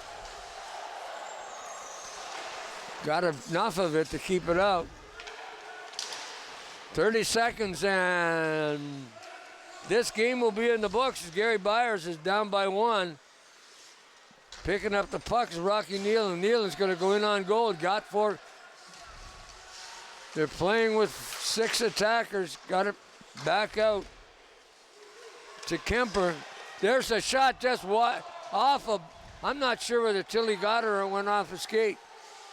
I think it went off a skate, Gordy. Bosenberry in the corner, trying to center. There's the horn. Good game. Gary Byers' sound lighting went down to Hobart as Hobart wins the Puffer Hockey League Championship here at the Bayshore Community Center. Harry Lumley Community Center, Bayshore Arena, whatever. Katie MacArthur Arena. Yeah, yep, that's true. It's MacArthur. Harry Lumley Bayshore Community Center. You know, there's the trophy. You know, a couple of teams that you and I played for got our name on that trophy. That's right, yeah. Because I played for Videotown Bruins pretty well the 10 years I was in the league. So I don't know how I kept drafting, just kept being there, and it was kind of fun. You can see here, this is what it's all about, folks. There's a handshake at the end of the game. Tilly played a great game. He made some really good stops. Pavlovsky, unfortunately, has ended up on the short end of the stick today, but, man, he played well, too, because Hobart's son played really good, too, Chris. Yeah. Well, I thought Chris played an excellent game, too. He picked up a goal, and this is what it's all about, just shaking hands. Everybody gets a chance to play hockey. And they all played well. I mean, this was a good hockey game, and it was goaltending again was what it came down to. And they both played extremely well. And Hobart's 3, Gary Byers 2. They didn't win, and Hobart wins the Puffer Hockey League Championship. Yeah. And it makes me happy to see these guys out here just enjoying their day. It's just a real pleasure. It's fantastic. It has been, and I say this is what's... the last night of the banquet, they had their women with them, and ladies were there, and they're dancing and had a great dinner. So well, it was good enough, kind of cool that we both ended up there and seeing that this league is still operating. Yeah, it was nice to see Freddie Wallace. He was the master. Well, he was a guest speaker. He was a guest speaker and extremely good, articulate and funny. Oh yeah, it's fun. And some of the stories he told us about, and what could go wrong went wrong was his theme for, and it was amazing when you think about some of the stories as a broadcaster and as a experienced them. Yeah, and experienced some of it, and not only that, but Fred loves to play hockey too. Did play in the Puffer for a while, and I remember the first time he came out with our old timer team. Shifty McComb and the gang were up at the Coliseum practicing, and Freddie came out, and he was new to town. So somebody invited him out per skate with us. He was a lot younger than us guys. He wasn't quite there yet to make that cut. Anyways, he was going, we were skating, I come up and give him a two-hander on the back of the leg, but not a heavy one. He turned around and he said, well, go on, sound Freddie. Yeah, we talk about it once in a while. You did that to me too, except that it wasn't nice. I just oh, it was good. No, there's a lot of stories around the rink, a lot of stories around the dressing rooms, and there's a ton of stories. So much fun. Yeah, this league, some of the things that have happened. I want to congratulate the Owensound Puffer Hockey League for their 41st season. It was their 40th last year, and its 41st season. Again, providing an opportunity for the elder statesmen of hockey to play. And again, it's not about skill level, it's about involvement. Mm-hmm. And so if you feel that you would like to play some old-timer hockey, get in touch with the president of the league, Mr. Ellis, I believe it is, and and come out and play next year. And the price isn't bad. No, it's very reasonable. And includes your dinner and the dance, and you get 30 included in that. I think you get 30 games or something. Or 26. So, folks, I hope you enjoyed the telecast. Thanks for coming aboard. Did you want to believe it? And thanks to Mark Perry and the great crew. Did a great job. From Moan Sound. And most of those guys are all volunteers, and so are we. So we hope you enjoyed our telecast. Thank you so much for inviting us into your living room. And when you guys watch this on TV, we thought it was a great afternoon of hockey. You guys have a wonderful summer ahead, and enjoy it, and look, see you next year. Sir. Good night, folks. This has been a Rogers TV Sports exclusive here on Channel 53.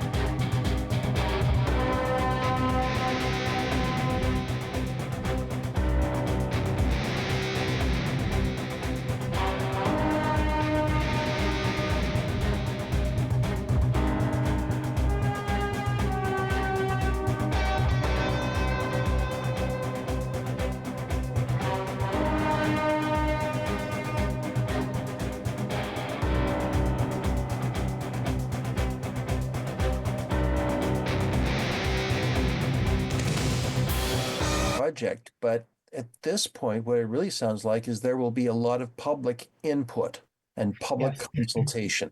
And what, for example, our PSAC committee, the Pump Storage Advisory Committee, one of a number of advisory committees that we set up, and I wanted to just report to you that at this point, I think that we are, everyone has not clicked, but the key ones have, and I think that I'm very happy about that. And as we move now into the last part of our mandate, I think these advisory committees are going to serve Meaford and this council very well. And so the PSAC, or the Pump Storage Advisory Committee, has a key role to play here. I'm sure they have a meeting a little later this month. The first part of April, and I think they will definitely be bringing forward their recommendations to be considered along with others. I'm sure we'll hear from Save Georgian Bay and many members of the public. And just to be clear, this is entirely separate from the consultation with Saugeen Ojibwe Nation. Oh, yes, that's a separate, the TCE has invited the Saugeen Ojibwe Nation to participate as an equity partner in the project. And I believe that those talks are going very well, but I do not know, like the jury is still out there. Right. So this is only concerns the town, only concerns Meaford. This is just about an impact and advantages and those kinds. Yes, and this bylaw contains just provides a whole number of ways and means that the municipality will be able to evaluate and determine where it stands on different aspects of the project. Now, Ross, the obvious thing that crossed my mind is, if you are going to have a public meeting on the TC Energy proposal, you're going to need one big tent. Because I know that this will prove very, very popular for public conversation. This particular stage does not involve a public meeting at this time. Oh, okay. Unless one is deemed necessary. If people ask for that, then I think we would give that every consideration. But this is more. It's a bylaw to provide for structure and ways and means of moving forward. And so it involves, you can read it online. It was published, I think it's about 45 pages long. It's easy to find on our website, and certainly it was on the agenda for this Monday's council meeting. And people can go in there and read it and form their own conclusions. But what we want to do is put it out there and get feedback. including from our Pump Storage Advisory Committee, and which people who are members of Save Georgian Bay sit on that. People who are very anxious to see the project go forward sit on that. And I applaud them for their ability to all sit down around one table and work together. And I'm sure that we will get feedback from them and from lots of people. And and if we need more time for feedback, we'll provide that too. It's a very important juncture in the whole process, but one that we have anticipated. And I think what I would ask people to do is think about it and see if they don't agree that this is something that we need to move forward and protect Meaford's best interests. Sure. Well, it will be one of those ongoing things that will continually be on the agenda of politically speaking, Ross. Oh yes, oh yes. Well, let's talk a bit about some of the events that are coming up on in Meaford. You've got nominations open for the 2025 Community Builder Award. Correct. And this is such an important thing. We really need to recognize people who are not in traditional roles, like not a mayor, not a councillor, not a school board trustee, not maybe a leading businessman, but or woman, but people. There are all kinds of people out there in all kinds of different organizations, and some working independently, who are contributing immensely to our success as a municipality. And the biggest problem that all municipalities face is that not enough people give thought to who those individuals are and then makes the effort to nominate them. But it really should be what should I say? It should be a pleasure for people to nominate people for this recognition. And I really encourage people to think about it and to do something here because it's the only way that we can reckon. It's not fair for council, for example, to say, we'll consider these 10 people. We've come up with these names, but no, we have to have nominations. And over the years, for years, I was chair of the Charlie Kelly Award, the Tommy Cooper Award, various events like that. And getting nominations is difficult, but it is so important. So please, folks, think about all the good people who have done so much for Meaford in the past year, and please send us a nomination. I have to say that this kind of thinking about the good of your community is tremendously important.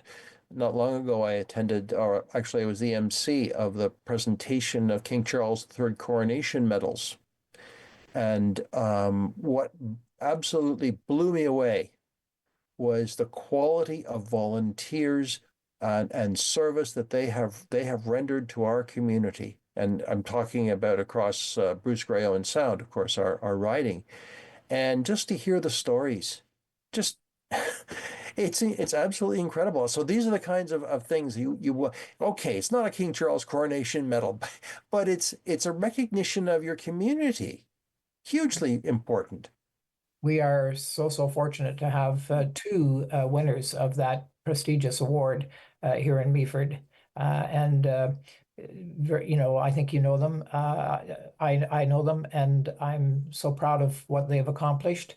And Mary Solomon is one, and Brian, dear. I hear his good wife on open line so frequently.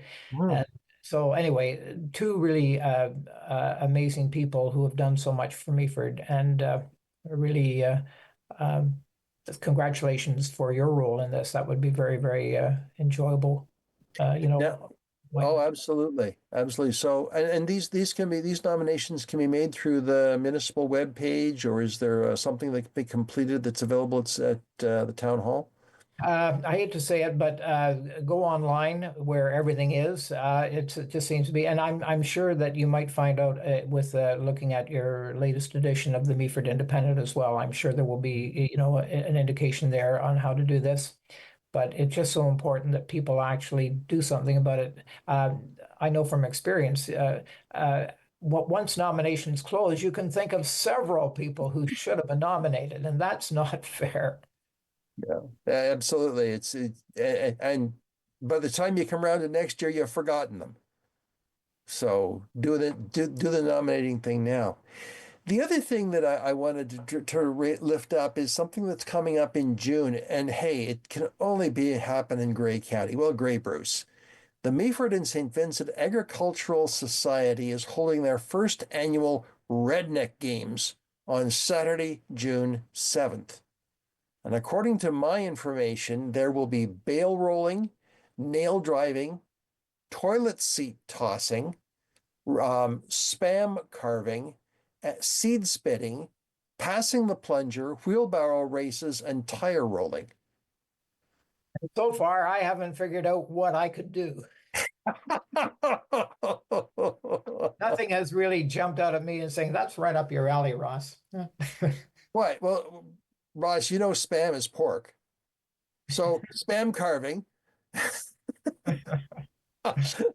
Oh, I know. And I mean, it's a fundraiser for the Agricultural Society, I understand. But, this is the kind of homegrown fun that we do so well here in Grey Bruce. Poke a little fun at ourselves, but have a darn good time while we're doing it.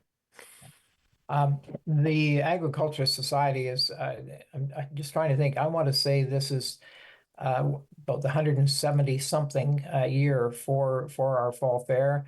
And we just really need to get behind. And honestly, everybody, flocks to the fall fair, and they never have a shortage of people who love to go and take it all in. But I know the amount of work that goes into it and how hard it is to find the money to support all these activities is the challenge. Absolutely, because commercial sponsorships only go so far. And this is part of our life, part of our community. I remember that before we went to air, Ross, you were saying that you spoke to someone who was one of our elders who remembers the ground being broken with oxen. Mm-hmm. And that's maybe we've probably seen horse draft horses, but oxen. I wonder how many more generations will actually see teams of horses being, put through their paces. We took that for granted for years, and now I think you have to travel a little distance to see that kind of competition at a fall fair. And it is unfortunate, but the times they are changing, and we are going to miss a lot when, I don't know whether it's 20, 40, 60 years down the road, but eventually it will get very hard to see these. Where do you go to see a steam engine today? Paisley. Oh, yes. Okay. Yes. I was actually thinking of a railroad steam engine. Ah, yes, that's a different kid. That's different. There are. Where do you go around here to see a diesel engine on rails? So it is, and you don't. It's like the song says, you don't miss it till it's gone. But we are going to lose some of these things, and it is kind of a pity. And I think that everything we can do to keep those days in mind is progress in a sense. Many years ago, I was a guest of a member of the board of directors at the Royal Ontario Fair, or Royal Winter Fair, and this gentleman was a judge of horses as well, the Percherons, and that was his breed. And I sat with him in the stands during the horse show, and he just filled my ear with knowledge that I had no idea about this particular breed. And he pointed out this characteristic and that characteristic, and it's quite remarkable. I have hanging in my garage, which has not housed a car in, I want to say, maybe we got our little MGB in the first year or two, but in all these years of married life, it's never had. But hanging up in there, I know is a set of Hames, and I have never brought them in to hang them in the house, and I should do that. Um, the good news is by having procrastinated, I never painted them. And so there will be some original red paint on them, and which will probably make them vastly more valuable. But how many people know what Hames are? What are they, Ross? I've never heard of them. Well, I believe they went over the horse's head and down his shoulders, and to which the harnesses and so on were. Yes, they're a match set that fit around the collar, like for the. Yeah, that's what I was thinking. Is that must be the horse collar? Anyway, and well, and I'm going to share with you that as a kid, growing up on Cornell Avenue in Scarborough, both the breadman and the milkman came drawn by a horse. And I would run out and jump in, and one day I think I even got the reins to go from the house next door up to our house. Oh wow! Oh wow! In that day, only the ice truck was motorized, and there was even a ragman came along too in his wagon. Yeah, in the city of Toronto. Oh yes, oh yes. Now there's another big event coming up this summer that I only learned about today, and that is something that is actually doesn't happen often. But I understand that the 4CDTC, the Meaford, the tank range, the units will be exercising the freedom of the town. And that will be on the 18th and 19th of July. What is that? What is the freedom of the town, Ross? It's an ancient pageant. I'm going to call it a pageant because it is filled with symbolism and so forth. But I'm so pleased at the 4th Canadian Division Training Center. We have a new commander, and that is Joe Tobin. And he is a fine gentleman who is working so hard to open up the training center to the community of Meaford, which is its support. And years ago, there was a Freedom of the City pageant, and he has researched that thoroughly. And you wouldn't believe all the strings he's pulled and the buttons he's pushed to bring this all together. It's going to be a huge event on Friday, the 18th of July. And actually, Saturday the 19th is going to be an open house at the range, which will be some years, actually, since we last had an opportunity to roam the range and to have tours and to meet people. I think this is part of the Canadian Forces rebuilding and recruitment that is not just nice but necessary at this time in our history. And I think that in a sense Trump has done us a favor by waking us up to the reality that he's a dangerous man, and there's a lot of fear in the United States right now. And I think that it's going to be difficult for the future, and boosting our forces and more stratagems are going to be very, very important to us. So, but beyond that, for example, one of the things that people in Meaford really enjoy as much as anything is an opportunity to applaud our soldiers, men and women, on November 11th. We had I think we had 200 soldiers here that day from the range. And so much appreciated by our population, because a great many of our native sons fought in 2 world wars and in Korea, and we just definitely and in peacekeeping forces in so many conflicts. So the military is very important to the municipality of Meaford, and it is so great to have Lieutenant Colonel Tobin at the helm and building stronger relationships with the community. And so mark July 18 and 19 on your calendars, and both days are going to be a great opportunity. Well, I actually have seen the ceremony of the freedom of the city. I saw it in Fredericton many years ago, and the mayor wore his red robe and his chain of office, and the military. It was the Royal Canadian Dragoons.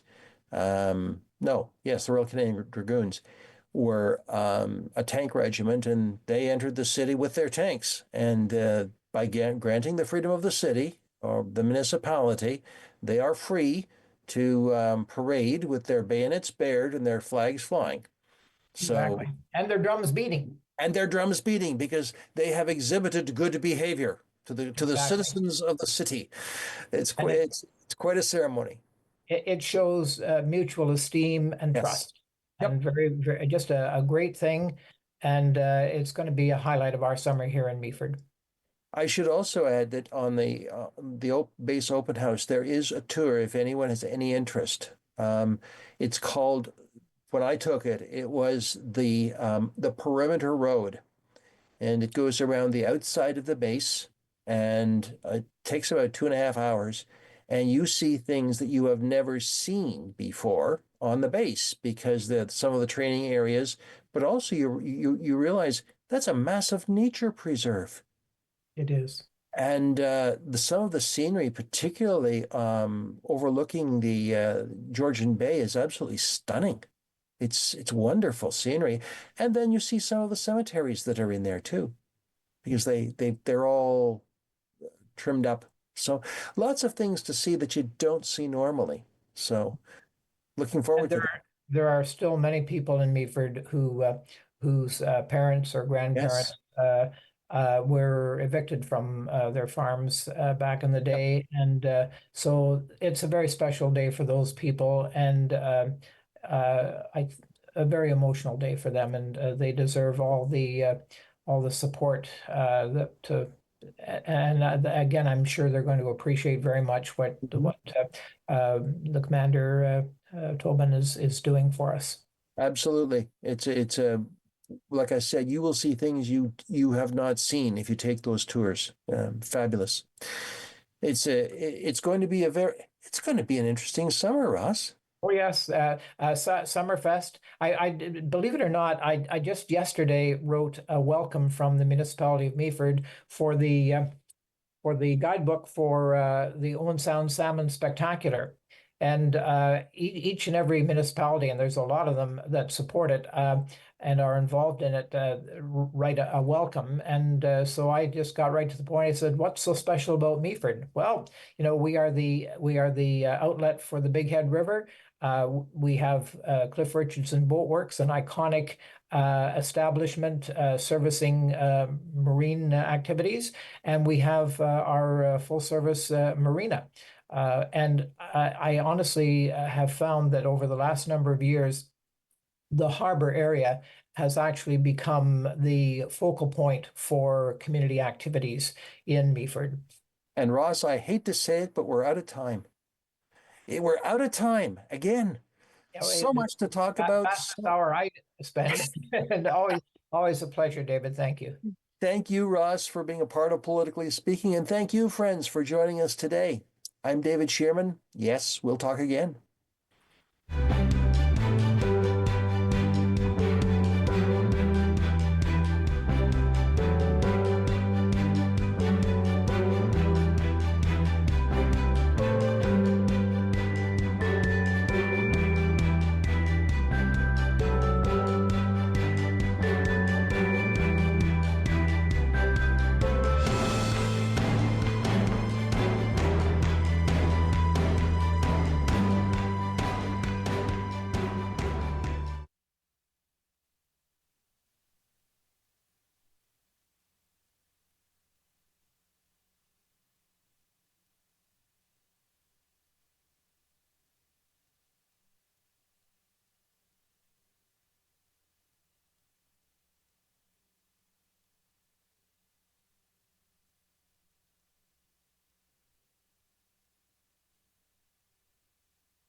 Connect with us by visiting our website or email us at comments@rogerstv.com.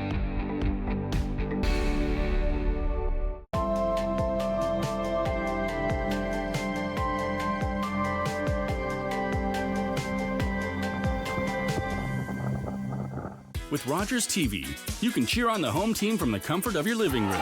We'll head to the rink, the field, the court, or the pitch, so you don't have to. Tune in and cheer on your local amateur athletes on Rogers TV. Calling all journalism students, Omni Television is once again awarding scholarships to qualified students pursuing a career in third language journalism. You could go from here to here. Get started. Apply for the Omni Scholarship now. Omni is home to a variety of locally produced current affairs programs and daily national newscasts, broadcast in 6 languages. To learn more about Omni scholarships, visit omnitv.ca/scholarships.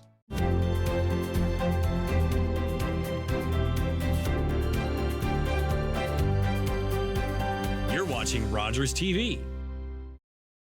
Hit door. Nice. There we are.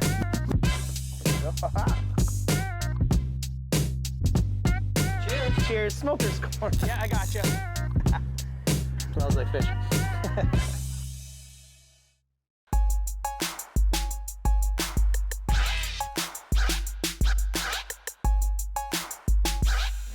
Hey guys, we're back for another Smoker's Corner today in Meaford, Ontario with Daryl at Amici's. And what do we got today? We got a beautiful tri-tip here from Julie and Ethan Higginson's. Nice. And how much is this one weighing in at? It's a little over 2.5 pounds. 2.5 pounds. And so I noticed here with it, there's not too much fat on the actual meat. So is it going to be a quick and clean process again with the...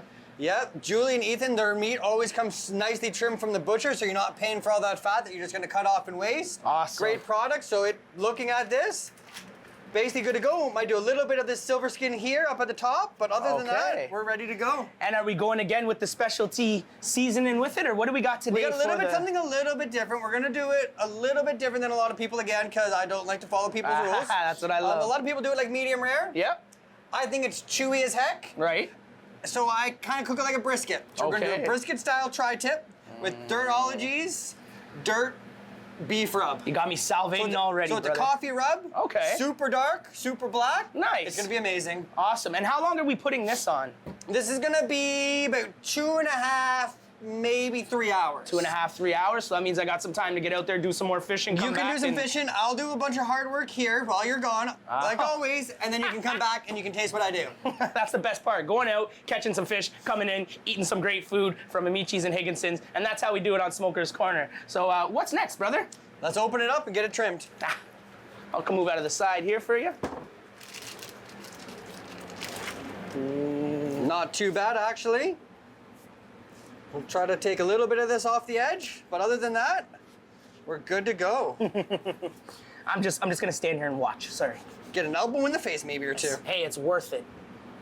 Don't need too much off. Nice. Most of that silver skin's pretty thin. Don't want to waste too much. I get all excited when I watch this because I know it's that much closer to going into the smoker, which means I'm gonna be eating soon. This fat right here, it'll cook off nicely.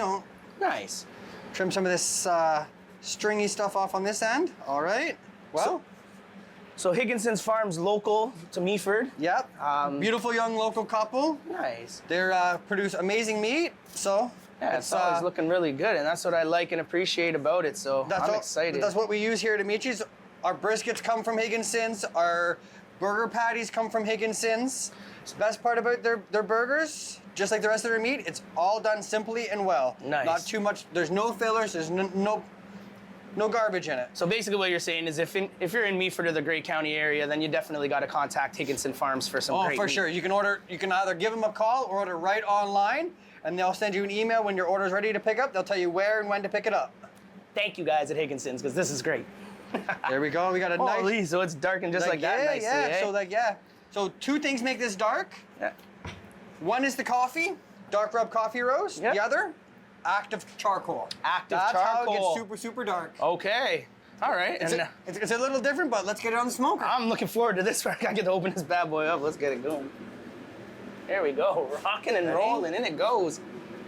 Not too much fat on this, so it really doesn't matter which way it goes up or down. Right. I'll check on that guy about every half an hour, make sure it's doing all right. About halfway through cooking, about 160 degrees when most people take it off, I'm gonna wrap it up, Put it back in for about another hour. So basically about every half an hour when I'm out there on the boat, I'll send you a message and say, how's the tri-tip doing? Yeah, but I'll be busy and I can't answer you because I'll be looking after it. All right, well, at least that way I know it's in good hands. So thanks again to Daryl here at Amichis, Ontario. And again, like I said, this is Smoker's Corner, and I'm about to go fishing off the hook. Thank you. You're welcome. Sit down. Sit down. Awesome.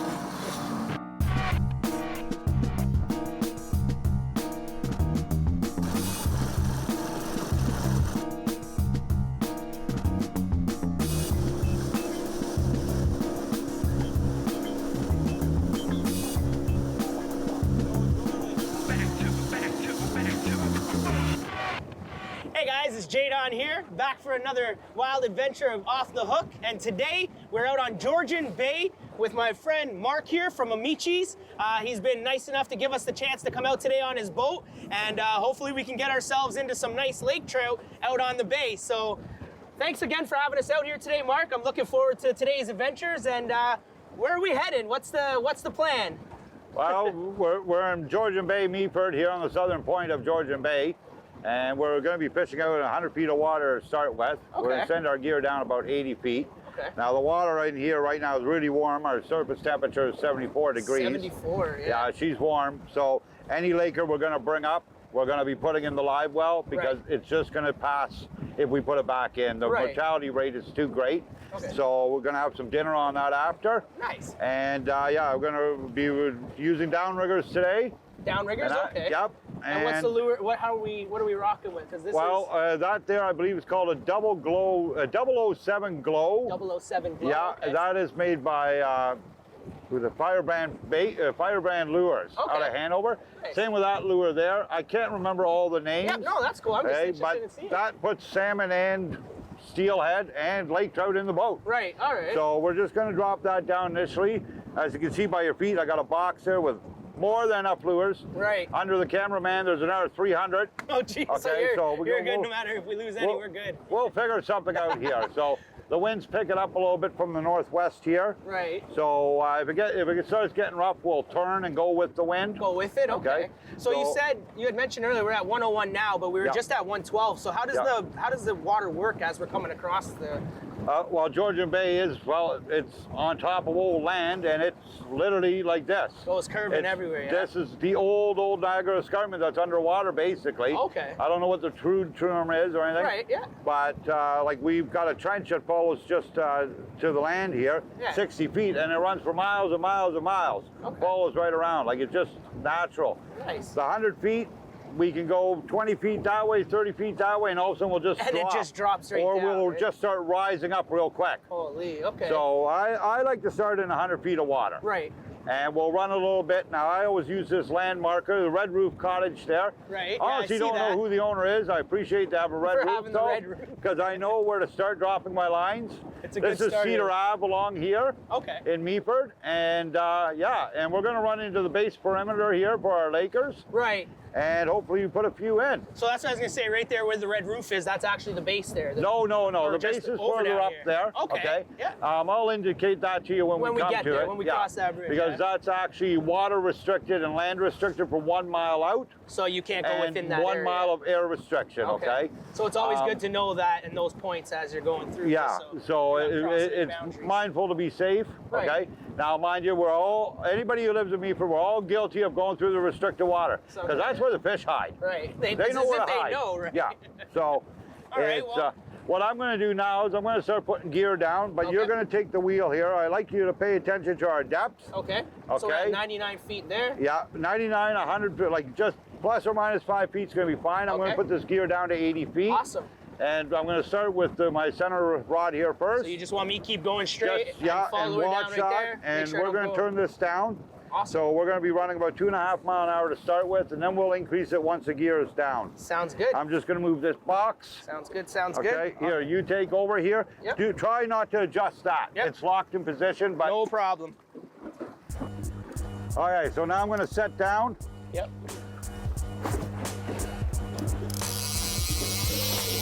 Okay, I see what's going on. Now we're looking for 80 feet on that counter. Now with the angle and everything, we're going to be running a touch higher, but okay, not too sharp on the turn. I'm putting gear down. No, I got you.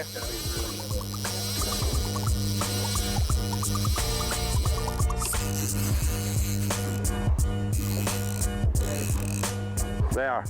Lanyard's attached just in case. Okay, now I'm going to set this one.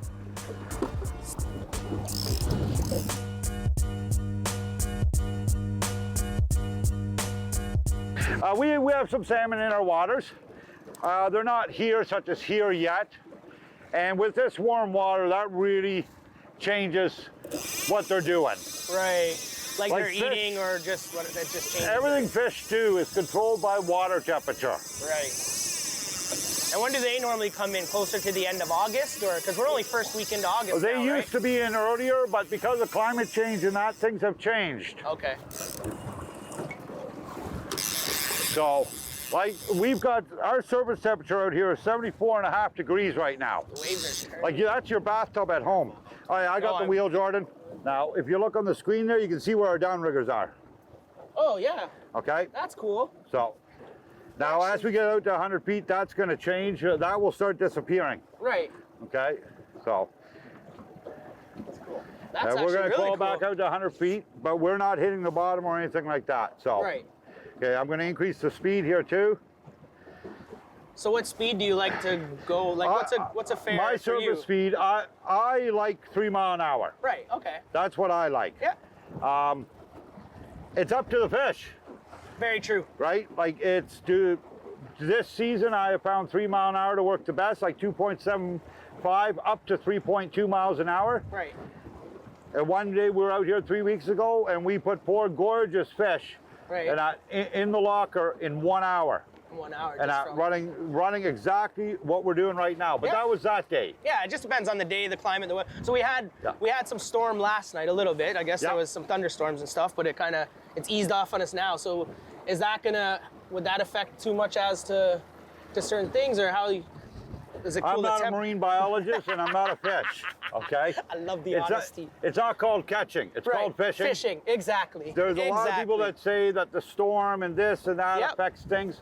I've caught pike in middle of 50-mile-an-hour winds in northern Ontario fishing in a gale where even the porcupine went home. Right, and you got them. And we're out there just, soaked, don't care, we're having a great time. Just having fun. And we limit it out. Like, we got our pike and we had a beautiful dinner, right? So basically, just get out on the water, make sure it's safe, get the lines in the water, and hope that they're biting. That's pretty much. That's exactly fishing. it. Like, okay, if I had to do it for a living, I'd probably know a little bit more about it, so to speak. Yeah. Okay, when it comes to that type of stuff. No, but you but just look at the mark there. That is a fish there that just swung up towards so the that lure. it actually does it on the. I see that. Yeah. Yeah, Okay. that's a fish there. So when one hits, it's basically zing, like that, or how's it? Like what's will. Now, because we do have salmon in our waters right now, as soon as you grab your rod, you just reel up all the slack. Right. Because when a salmon gets hooked up, they'll come straight to the top. Okay. They're trying to kick that lure. They want to knock it up. Yeah. Okay? I wouldn't want it. It's not free piercing. Like it's they don't really want to go in our frying pan. Right. Exactly. Okay? So they're going to do everything they can to get off of that. Now a lake trout, you'll find more of a steady thump. Okay. They'll hang low. Okay. Okay. We will keep the gear down. The boat will continue going forward. Right. Okay. And we'll see if we land something. Yeah, see what happens. No, that's awesome. If it's meant to be, it's meant to be. Exactly. So, I'm just excited. I'm learning so much different things about fishing and the techniques of bay fishing, especially when I'm normally river. Like I don't have a boat to get out there like this, but this is it just makes for a great experience and something different to try out. So, like myself, I've been fishing for 54 years now. And I learn every year, every time I go on the water, maybe a river, a small inland lake, maybe Georgian Bay, Lake Ontario. You know yourself, I go to the East Coast a couple times a year and fish the St. John's River for muskie. Yep. And it's always different. Different, yeah. And you're always learning. Right, exactly. Okay? So it's, what you make of it, but at the same time be open-minded to learn the differences, because not everyone knows everything about fishing, but if everybody knew something about, like if you knew everything, there'd be no fish. Like, you'd be locked up in Penetang. Yeah. Okay, because you'd be nuts. Yeah. Okay, like you can't know everything. No. But you got to be open to learning. Right, exactly. And if you're willing to learn, doesn't matter what you do, you're gonna get successful at it. Right, exactly. I agree. learn by your errors and your mistakes and move on. Yep. No, that's I awesome. find fishing is therapy. Right, I agree. You come out here, you may be on a riverbank or out here on this big body of water, you decompress. You're just like, all right, that's it. Yep. You know, like all the issues are there. Are on land. They're not here. It's just you in the and water. If you're smart, you don't answer your cell phone. Right. Okay. Throw it overboard. So it's, yeah, you're out here to decompress and relax. Right. Okay. No, I agree. If you catch fish, that's the extra bonus for Right. Yeah. So just being out here and enjoying the weather, the time, the company, and just in general, it's the chance. It's the, you know, they may bite, they may not, but at least you're out here on the water, and that's one step closer to catching them. So. Well, that's exactly it. So myself, like, I think more people should do fishing for therapy purposes. Right. Okay. Well, it helps a lot with the mental health. It helps a lot with just your overall, you know, mind. Well, it helps you with your grocery bill too. Right. Okay. Like there's so much fish you buy today that are in the supermarkets. You have no idea where fish came from. Is that actually a wild Atlantic salmon or is that farm salmon? Right. Like, is that really this? Right. Like, and you're paying an arm and a leg for it, right? So what better way to find out than coming out and getting it yourself, or going with someone that knows it a little better and learning and you a thing or two. don't need to buy $1 million gear to go fishing anywhere. No. You got a rod, you got a line, you got good line, you got a decent hook, turn a rock over, grab a worm out from under the rock. You're golden. You know, and catch yourself dinner. Yep. You know, I love it. That's exactly what it is. Couldn't have said it much better there. So.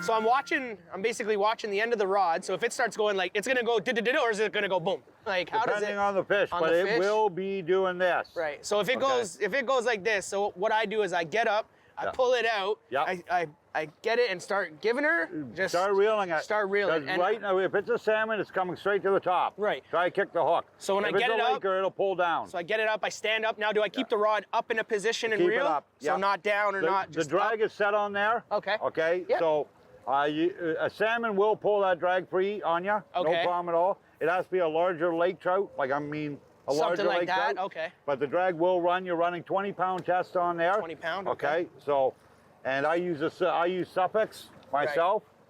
Right. I find I get very little burring with it. It's extremely long life. Right. And it's affordable as any Canadian Tire to buy. You buy a spool like 960 yards for $10. For $10. And the stuff works great. Yeah, you stick with and what you know get works. You don't get the gnarling, you don't get the knotting, anything like. Nothing. I've had great success with the product. Right. Okay. And I think it's a Rapella product with Suffix. I believe. I'm not sure, but. Nice. And it's affordable to use. Yeah. And the nice thing is with these reels here, your line gets a little wore. Pull 200 feet off. Right. You still have 800 feet of line. Still have 800 feet. Yeah. So you're good. You're good to go. So it's about keeping your costs down too, right? Right. Yeah. You don't want to go broke enjoying your fishing, but at the same time, you want to make sure you find the. Okay. So last year I bought this new boat. Yeah. Okay. This boat now, same footprint as my old boat, but my old boat was fiberglass. Right. It had a very heavy draft on it. Okay. I was very limited on what bodies of water I could go into with it. It was also very expensive to maneuver on fuel. Right. In comparison of this same size footprint and weighs 1/3 of the weight. Yeah. Okay. So it's, is this paying for itself? Just in the saving of my fuel. The gas, yeah. Like I could have bought a beautiful $90,000 boat or something like that, but I bought what I felt I needed, not what I wanted, to allow me diversity. Well, you do so many different styles of fishing. To be able to run affordable. Right. Okay. Like, I'm sorry, like, I really don't need to pay any more fuel taxes like everybody else in this country. Yeah. Okay, so on 5 gallons, I do a lot of hours of fishing. Yeah. And that on 5 gallons, where before I used to come out of the harbor, go to Cape Rich, and I'd burn 2.5 gallons out of 5 gallons, just like that. That's it. But also, this is a 4-stroke Yamaha over top of an old Evinrude 2-stroker. Right. The ironic thing is, this boat travels the same speed as that other boat. As the other one, for less cost of gas. Less cost, less weight, less everything. Everything. Well, smart choice, and it's a beautiful boat to get out there and do what you need to do. So, yeah, and it's not your premium boat or anything, but you don't need to buy premium to enjoy fishing. Fishing, right? Okay? Exactly. I agree. Both these rods are years old. Yep. Yeah, I got some fancy rods at home and that too. But they get the job done. And, yep. retire them when you need to. Until then, keep them going. Yep. Now we marked a little fish here at 60 there. Okay, yeah. But I'm gonna, we kind of floated in a little bit here with the current, so I'm gonna run back out a little bit. Okay. So, now we haven't shown any bait yet. Right. Okay. Now, the thing is, the water is getting rough out here. It's starting to show whitecaps. That's the limit about a small boat. Right. Okay? When you see the For whitecaps. safety, you got to be smart. Right. Okay. Well, you don't want tipping or going overboard. But So. like right now, with our temperature here at 73, our surface temperature, okay, where our lures are running, I'm going to estimate it's going to be 58, 62 in there. Okay. Okay. Now, salmon themselves, they really like 44 to 54 degree water. Right. Okay, a thermocline. So we're going to see what happens here. Yeah, just in. So if this bay was calm as anything, I have no problem steaming out 15 miles Right, all out. the way out. Yeah. But no, you issue. can see the caps coming over, so you want to be better safe than sorry, right? Yeah. So it's well, be smart, right? Yeah. So. No, that's good.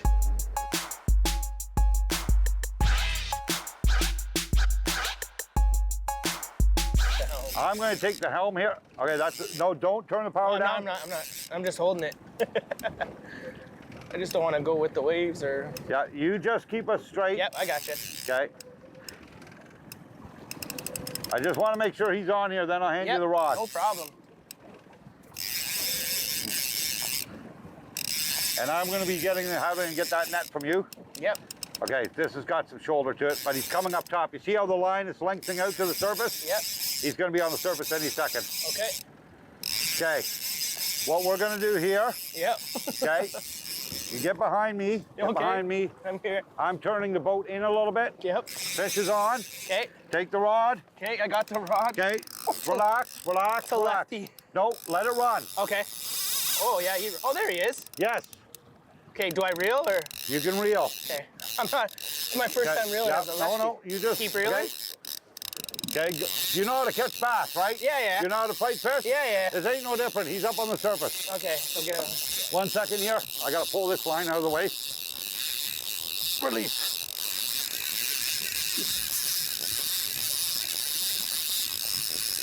I gotta get this line out of the way here. Yeah, no, I'll let him, sir. No problem. You just do what you're doing now. Yeah, I got you. Okay. He had a nice tail on him. Yep. No, just reel. Yeah, I know. It's Okay. getting loose. Okay. I don't want him kicking it. I'm just not a lefty, so I'm. That's okay. This is the Don't most worry action about my any of left that hand's stuff. gotten in a while. I'm bringing the downrigger up too, so it's out of the Yeah, way. he's right beside us. I'm behind you with the net. Keep Put it up. off the net. Sorry. He's right here beside us. Yep, no problem. You just do your thing. Yeah, I got you. It's a salmon. Just, okay. Open it up. Okay, hold it there. Just stay where you are. Yeah, I'm here. Damn net released. No worries. No worries. Okay. Turn him. Turn it in. Here we go. Ooh, Keep fighting. I'm fighting him. Okay. I got you. There we He's go. in. Woo! Hold it. Congratulations, brother. Thank you. Hold on. Don't move. Don't move. I'm holding. Oh, jeez. Okay. No. So explain that. What was that? I had to release the line of pressure. Okay, don't move. No, don't I'm reel staying up. still. This is your first king salmon. Holy jeez.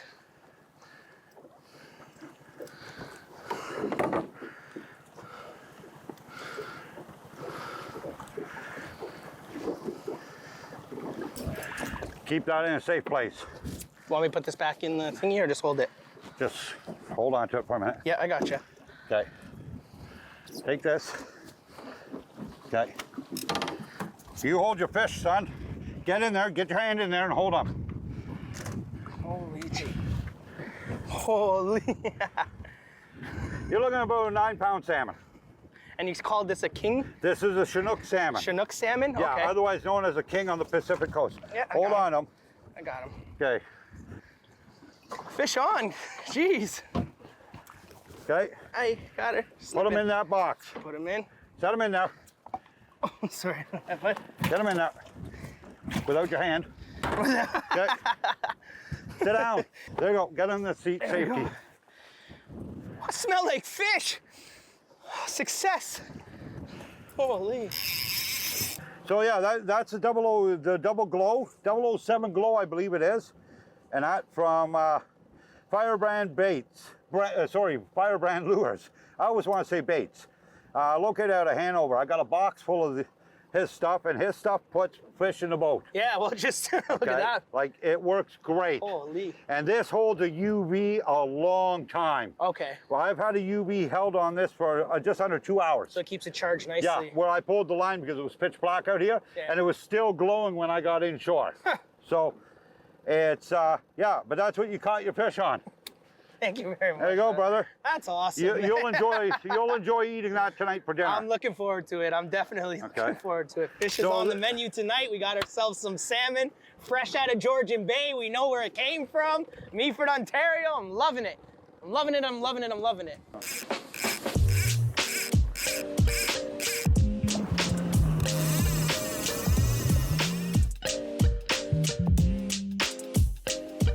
We tried to get another fish in the boat, but the water started to get a little choppy, so we decided to head back in.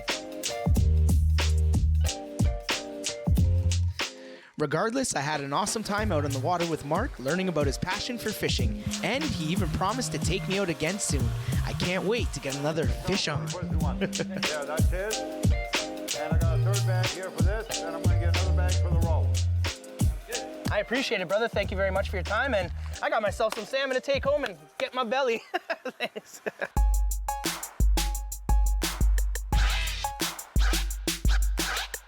Hey guys, so we're back for Smoker's Corner with Daryl at Amici's in Meaford. And I know you're busy right now. You got your dinner rush about to get started there, everything like that. And I appreciate you taking the time with this. So we got the tri-tip steak from Higginson's farm out of the smoker. And what we rocking with right now there?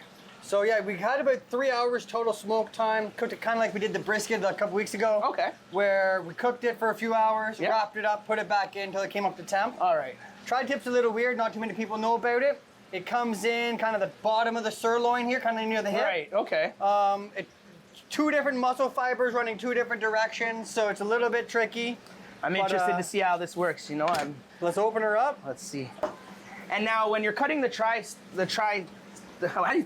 steak. Tri-tip, yeah. That's a tongue twister in its own. When you're cutting the tri-tip steak, is it the same ways as the brisket when you were doing before? Similar. There's kind of two different muscle fibers directions. Right, so that's what you're saying. The long piece you can cut straight across. Right. Kind of like you would most steaks. And that's just sliding right through there again too. And now is it going to give you that nice ring as well on the around the edges? We should. There? Let's open her up this first section and see what we're working with. Awesome. There we go. Look at that. Holy. Smoke.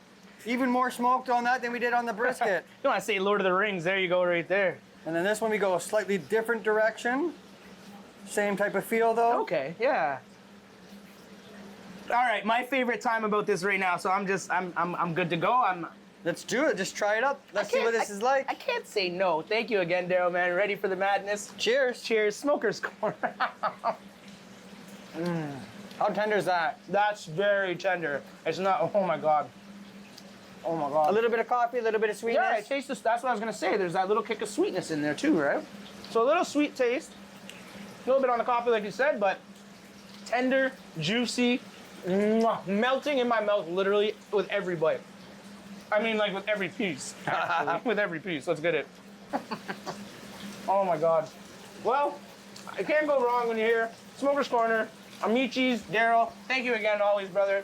I appreciate it. Anytime. And if you guys are in Meaford, Ontario, hit up Higginson's Farm for some of the best cuts of meat out of Grey County, as well as come to Meaford, visit Daryl here at Amici's, and all the food you need. Great time, great staff, great meals, and I'm out. I gotta go fishing, man. I'm done. Thanks again for tuning in. Keep watching Rogers TV for more episodes. Shoutouts to our official sponsors, Country Bait, Alex's Gas Bar, and Amici's Restaurant and Pizzeria in Meaford. And don't forget to check out Higginson's Farms. Know your farmer, know your food. Thank you everyone for your love and support, and don't forget to follow Feed the Streets Canada, Raw Dog Apparel Canada, and Northern Life Apparel Canada.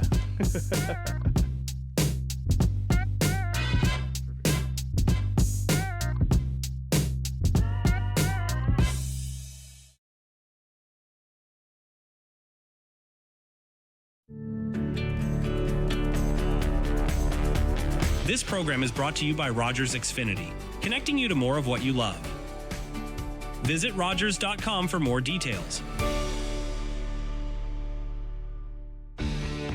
Connect with us by visiting our website or email us at comments@rogerstv.com. We're in for something special. The best of the best. It's showtime, and away we go. We're going to drop the gloves right away. The rivalry heated up. That was the greatest start to a hockey game ever. It's murder in overtime. McDavid scores! Look at that! What a goal! Oh, Bennington game saver. Connor McDavid scores for Canada. Best on best, and still the best. Canada is at a crossroads, facing an affordability crisis, strains on healthcare, and climate change. Get to know the candidates running to be your MP and represent your interests in Ottawa.